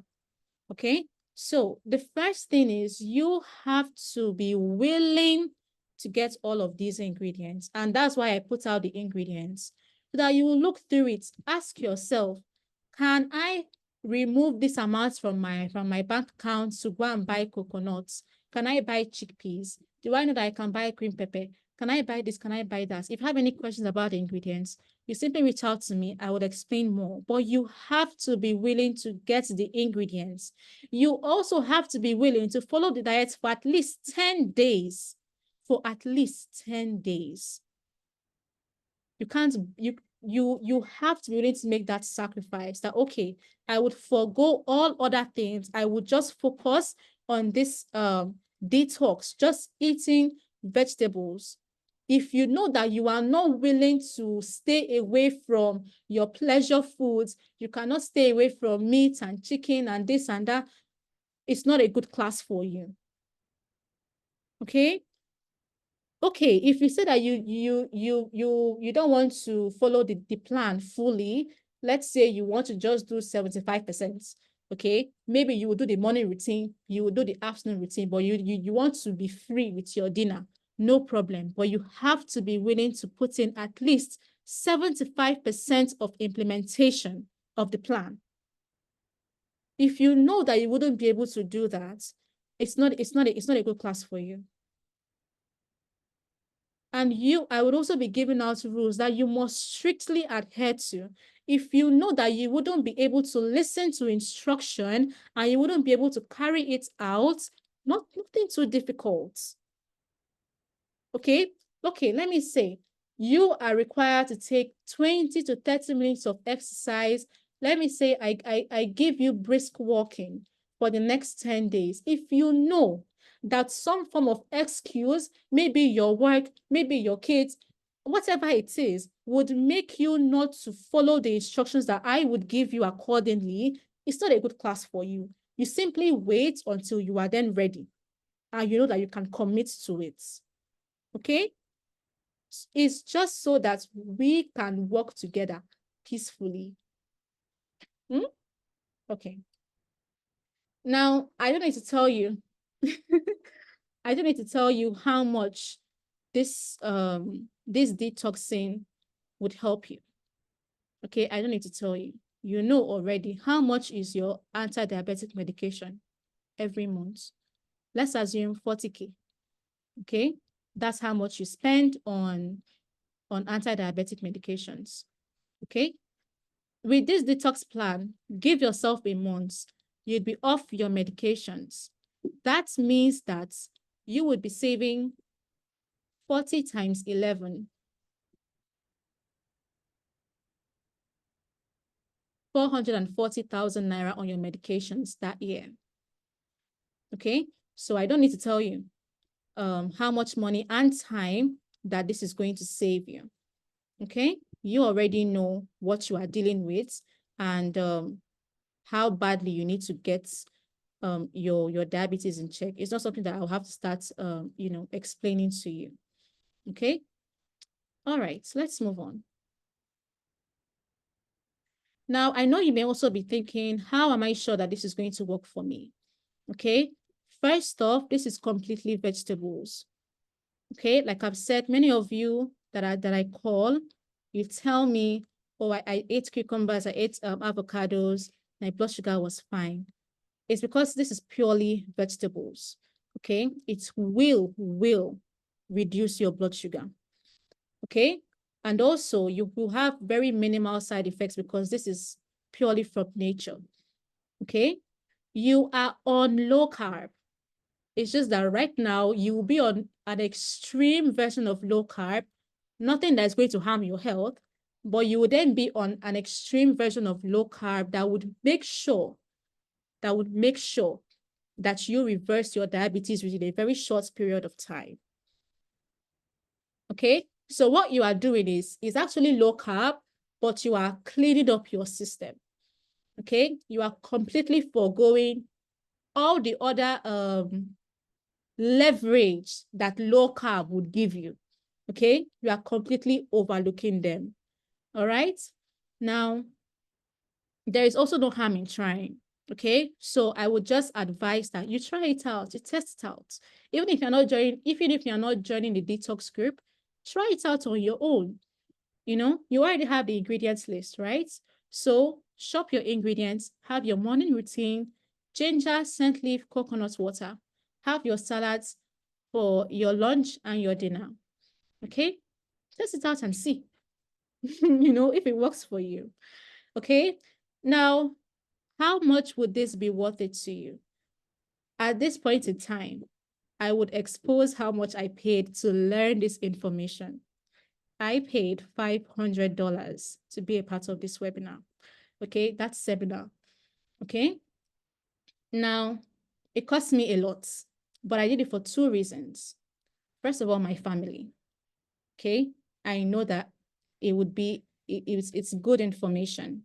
Okay, I did it for my family and all the other people in our generational line that would deal with diabetes. The second thing is I did it for you because I know that I have an audience and it's my responsibility. I see it as my responsibility to give you this information. So I paid for it. Okay. And I was also curious. Let me not I was shocked that somebody can reverse something like diabetes within days. The doctors say that you can cut your medications in as little as 24 hours. But I'll stick with the days. Okay, it's shocking. Okay, and honestly, I don't regret being a part of the seminar. is truly, truly, truly worth it. Okay. And many of the things that I paid for, I've given them to you free of charge. Your ingredients list, the issue with your low carb. I've also exposed you to some information about diabetes. Okay. So I've already given you a part of what I learned free of charge. Okay. Now, I would like to have or work with 30 people. I think that's the maximum that I would be able to handle so that I can meet everybody at their point of need. Okay. Now, I am not asking you to pay $500 like I did. Okay. But if I say that I would like to have 30 people only, okay, that means that each of you would be required to pay 20,800, which is $16 each. Okay. But then I also thought about it that this has already taken a lot from you. Diabetes has taken a lot from you. And you also have to shop other things like your ingredients. And I know also that with low carb, not many people are able to afford low carb in terms of the supplements that you would need, the nutrients you would have to get, having a proper low carb diet. So many of you have problems sourcing things like coconut flour and all that. Okay. So I thought about it and I would love, not even like, I would love to help people in that category, okay, who are not financially buoyant, okay? So I decided to keep it at 10,000 naira, okay? Because of the cost of living in Nigeria, you not being able to afford supplements, some people not being able to afford a proper low carb plan. And also I would like to help, you know, as many people as I can. And I don't want finances to be an issue. Okay. So I think that 10,000 naira would be best. Now, not just that, I am also attaching a 90-day money back guarantee on that 10,000 naira. Okay. Now, this is something that you should screenshot. Okay. If you pay the fee, you join the detox plan and you adhere to the instructions. Okay.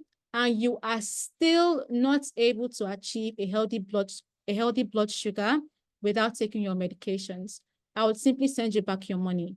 No arguments, no questions, no nothing to argue about. Okay. So I am reducing the price to 10,000 and I'm also attaching a money back guarantee for you. Okay. So that you can have peace of mind going into the detox plan. However, I'm leaving it open for only 30 people. That's the amount of people that I know that I will be able to carry and meet everybody at their point of need. Okay. So I hope that that's important. That is clear. All right. Now, question time. Now is the time for you to start asking me your questions.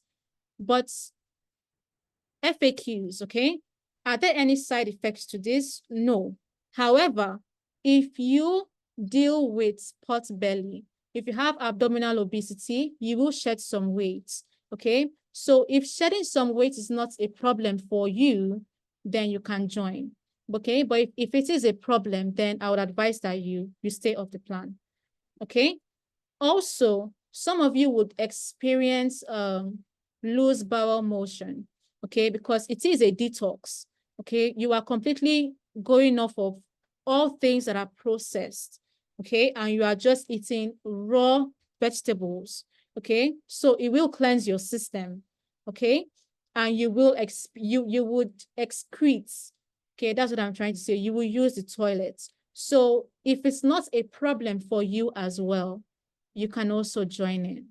Okay, so please ask me your questions and I hope that I will be able to accommodate 30 people.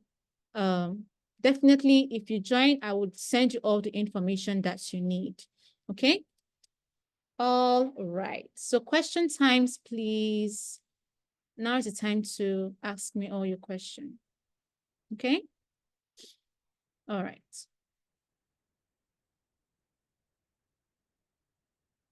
So let me scroll up. I know there were some questions above,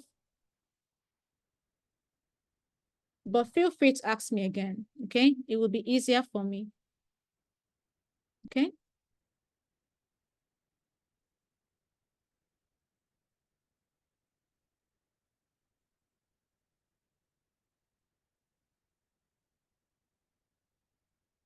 So Franklin says, I'm not on medication. Do I need to detox? No, you don't need to. This is for people who, if you have completely reversed your diabetes, you're not on medications, keep doing what you are doing. Okay. Continue with your low carb and and anything that you're doing that gives you results. You don't need to detox. This is for people that need help. Okay. That need help reversing their diabetes. So if you are already on if you already have a healthy glucose level, you're not on medications, you are good. You are good. Okay. So the free part of the session, you can just implement it however you please. Okay. You don't need to have a detox anymore. Can this low carb diet also help to lower blood pressure? Yes, if you are hypertensive and also pre-diabetic. That is, if you have hypertension and your hypertension is due to insulin resistance, okay, then yes, it will be very good for you. Okay. All right. Oh, yes, ulcer patients, ulcer patients. I don't, this would not be a nice class for ulcer patients because of the ginger that you will be consuming. Okay. Even though it's not a lot of ginger, it's just a nail size. Okay. Very tiny, but you'll be consuming every day. Okay. And I wouldn't want anything that would affect you. Okay.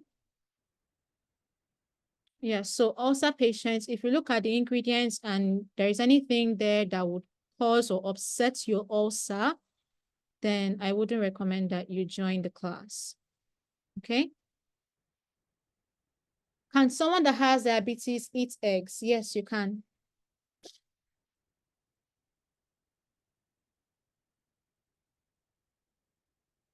What about ulcer patients? Then can someone that is not diabetic but wants to control her weight practice this?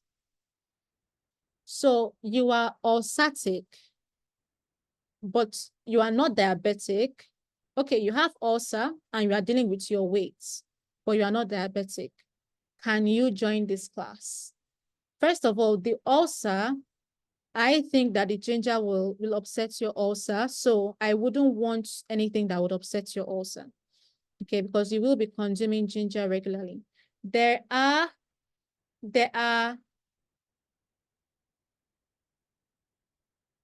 you can adopt this method for weight loss. Okay, because then you are cutting down the things that cause fat storage, things that cause you to gain weight, which is you're cutting down your carbs, okay, and your sugar as well. Okay, so it would be a great plan for weight loss, but it's meant specifically for diabetic patients. I don't know if you get me. So the free parts of the session would be very helpful to you in terms of the ingredients. You can adopt it when it comes to losing weight. Okay. However, the whole point of this detox is to help manage blood sugar. Okay. So if you are not diabetic, if you are not diabetic and you get on the detox plan, you wouldn't have to follow the detox plan 100%. Okay. So that your blood sugar doesn't get too low. Okay. Because it is quite effective. Okay. All right. All right. Um, I lost my spots.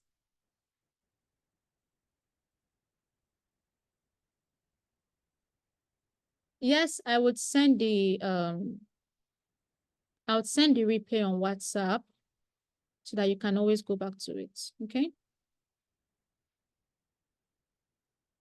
A low-carb diet would help a hypertensive patient, yes, because most hypertensive patients are dealing with insulin resistance. Okay? The detox plan will help a hypertensive patient who is in the pre-diabetic stage, because when they lower that pre-diabetes, or when they get off that insulin resistance, their blood pressure also comes down. Okay? So that's how it helps you as a hypertensive patient. I'm under medication, so I suspend it for the uncooked meal. No, okay, that's where I would come in. Okay, when you are in the class or during the class, okay, we'll be monitoring your blood sugar closely. If your blood sugar is okay, then there will not be any need for you to take medication. Okay, so it's something that you'll be regularly checking. Okay, so no, you are not supposed to suspend your medications. You would gradually stop them, not stopping them abruptly. Okay. Okay, Ugoma, I think I've also answered your question. So no, okay, you are not stopping your medications because you are starting the detox. Your medications are something that would shift according to your blood sugar. Okay.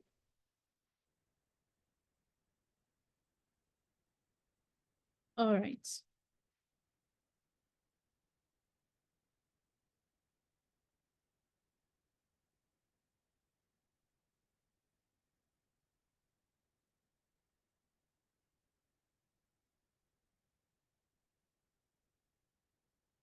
Okay, Mrs. Chema says, I'm not on medication, but the last test I did was 5.7. Can I join? 5.7 is a normal fasting blood sugar. Okay. Remember, the point of this class is your blood sugar is going to come down. Okay, we are trying to figure out ways that we can bring down the blood sugar without you depending on medication. So if you already have a normal blood sugar the way you are, going on this plan is likely to bring it further down. Okay, so if you don't have a problem with, if your body doesn't have a problem with with managing its blood sugar on its own, you don't need to be on the plan. Okay, you don't need to be on the plan. Okay, I understand that. Anyways, I'll leave it at that. You don't need to. You don't need to be on it. Okay, you simply continue with your low carb, just general eating, healthy eating practices. Okay, to maintain your blood sugar the way it is. Okay, this is specifically meant for people who are full-blown diabetic patients. Okay, and need help urgently.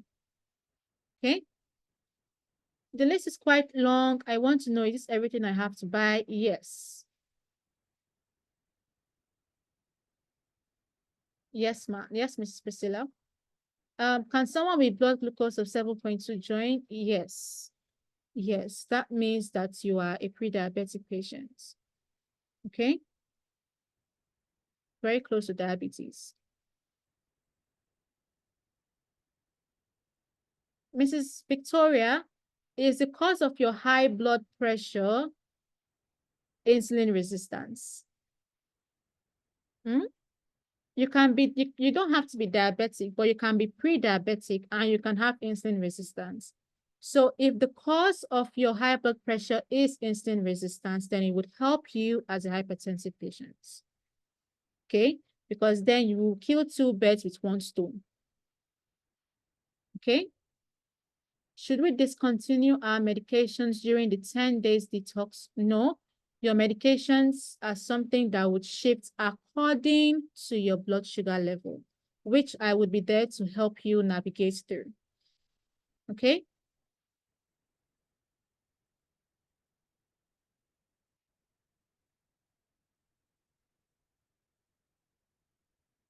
For someone who doesn't want to lose weight, how would you factor the weight into it? I don't understand, Mr. Okon. No, ma, onions is not among, okay? Onions is not among.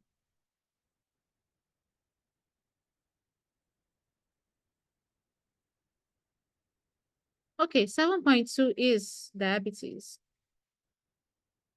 Someone with a 7.2 millimole per liter blood glucose level is a diabetic patient. And they can join the class.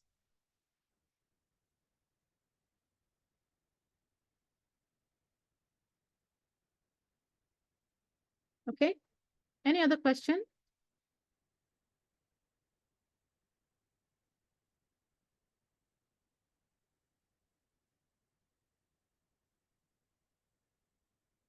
Ms. Sharma, you can join if you would like to lose weight. However, you wouldn't go 100% with the plan.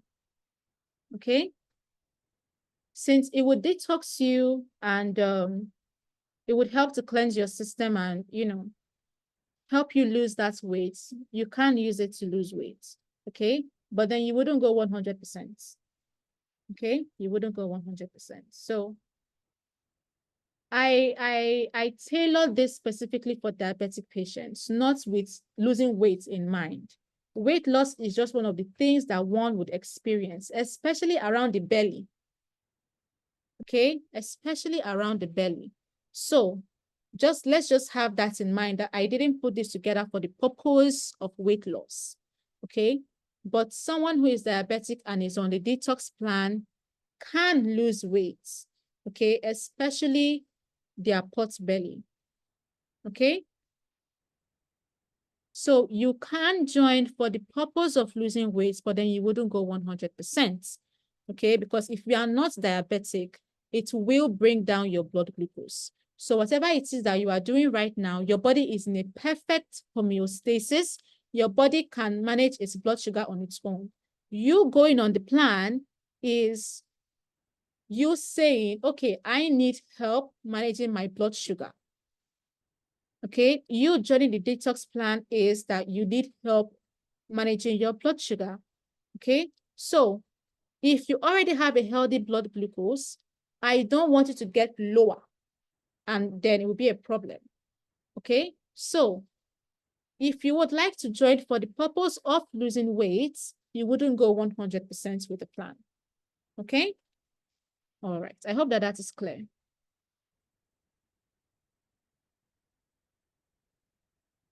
No, ma, eating onions is not bad. Okay, eating onions is not bad.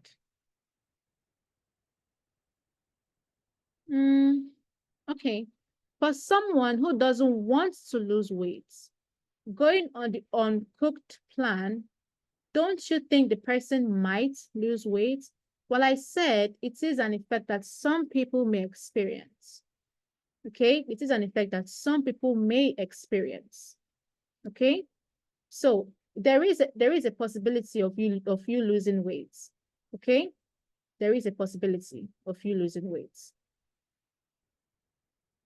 So if you don't want to lose weight, go into the detox plan for what it is. This is not a weight loss plan. It's not a weight loss plan. Go into it for what it is, to help you reverse your diabetes, to help your body be able to manage a healthy blood sugar on its own. If that takes you 10 days, good and fine. Okay, you wouldn't lose so much weight within 10 days. All right. I also want you to know that this is completely normal. You are not going outside of your normal way of eating. Okay, it's not like you are now going to do something that is dangerous for your health. Everything within this detox plan and the way the class is going to go, you would be getting all of your, first of all, your recommended daily intake of carbohydrates. It's all included and will be gotten from the ingredients. Your daily requirements for your fats and proteins as well. Okay, so you are not going to be nutritionally deficient. Okay, you will lose unwanted weight. Again, I say, those that are dealing with pot belly, will experience weight loss around their belly. Okay. So it's not something that you should be afraid of. It's actually a plus if you are diabetic anyway. Okay. So go into it for what it is. You being done with diabetes. Okay. Go into it for what it is. You will then lose unwanted weight if you need to shed that weight. If it is necessary that you shed that weight. Okay. Okay. I hope that that's clear. I hope that I explained it. That I explained it well. Okay. Okay. A reading of 6.0 is in the pre-diabetic phase. So they are not fully diabetic patients. Okay. All right. Any other question?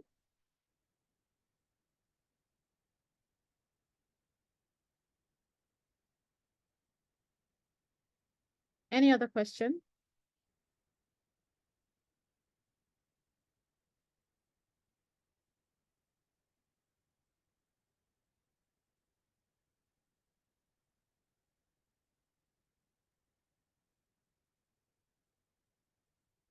If there are no more questions, are we free to go?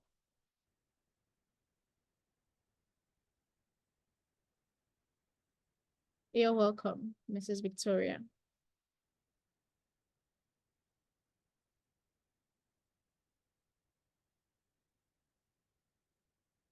Any other question, comments?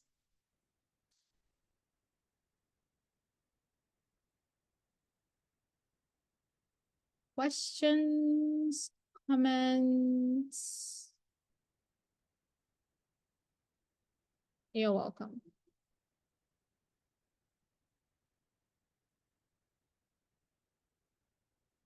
I'm glad that you enjoyed it, and I'm glad that I was able to deliver and that it was worth your time. Okay? Yes, sure. I would send out the replay. Um, you have your ingredients readily available. Okay? So this is your ingredients list. Okay? All right.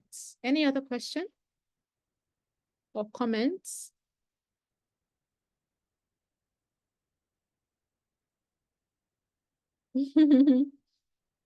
Yes, I have been talking for 2 hours. Thank you. Yes, insulin resistance. If you were part of my previous session, it was on insulin resistance, and I would advise if you are insulin resistant to join the detox plan. It would help you. Okay? Because so many cases of heart attacks and people just slumping and dying, and they seemed fine at first, and all of a sudden they just slumped and died. All of that is pre-diabetes. Pre-diabetes is a condition on its own. It's not just, oh, it's a warning sign. It's more than a warning sign. Okay.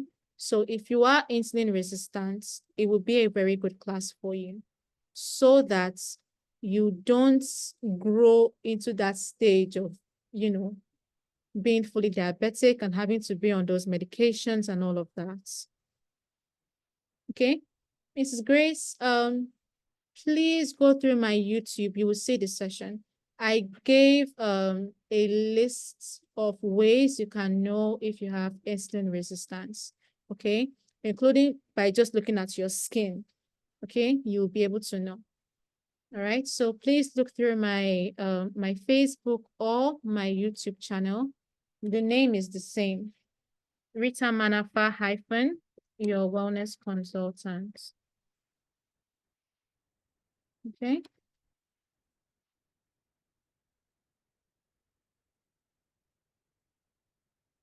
All right. Yes, yes, I will have the replay available. Okay. I'll have the replay available to you.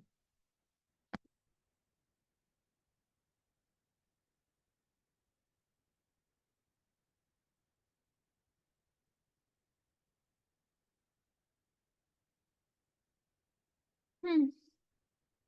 Okay.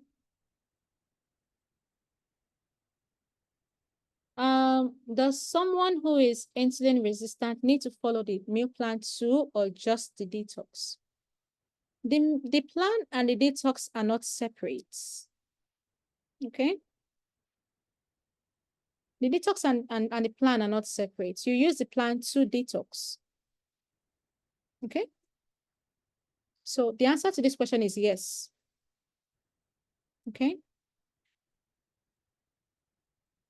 All right. Can beetroot be taken raw? Yes, it can. Okay. You just chop it small, small so that it's actually bite-sized. Okay. All right. Thank you, Mr. Asuko. You're welcome. Thank you. All right. So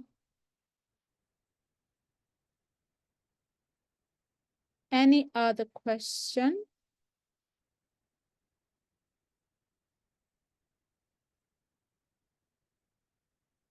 Mr. Okon, this is for my detox um participants. This question you're asking is for my exclusive information for my detox participants. Okay. So yes, scent leaf and ginger plus coconut water for pre-breakfast. Okay. And then you take your breakfast. But just to give you a hint, it's just your normal breakfast time. Okay. When do you normally have breakfast? Within the hours of 8 to 10, right? So normal breakfast time. Okay. All right. You're welcome. Thank you. Thank you for joining me. Thank you for joining me live. This is the longest webinar I have ever hosted.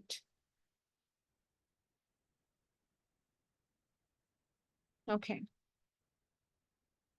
If there are no more questions, am I free to go? Am I free to go? Am I free to go? Am I free to go?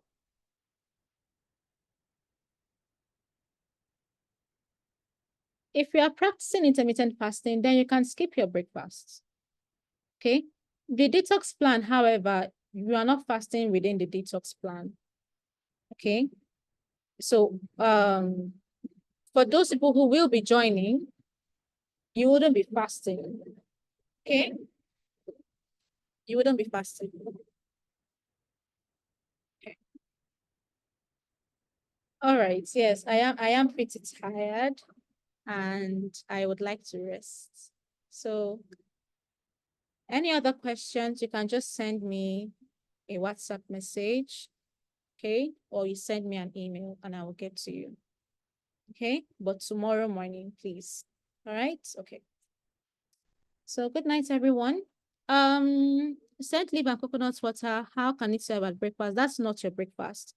That's like a morning therapy. You know, that's not your actual breakfast. Okay? It's just first thing you do when you wake up. Okay? That would help you. All right? Okay. Okay. So good night. Take care. Yes. Oh, I didn't even tell you enough about this detox. It's so good. Okay, I'll do that tomorrow. Okay, some additional benefits that you can have with being on the detox plan. Okay, one of it is it's helping your liver, especially those people that have fatty liver. Okay, so thank you for that. Thank you for that. Yes, it can work. Okay, for a fatty liver, but the duration would be longer. Okay, but it's so wonderful because you can undo a lot of things by going on a detox. Okay, all right, so I'll stop sharing now so that I can leave. Okay, All right. So take care, everyone. Good night. Thank you for being here. I would I'll talk to you at a later time. Okay. Bye.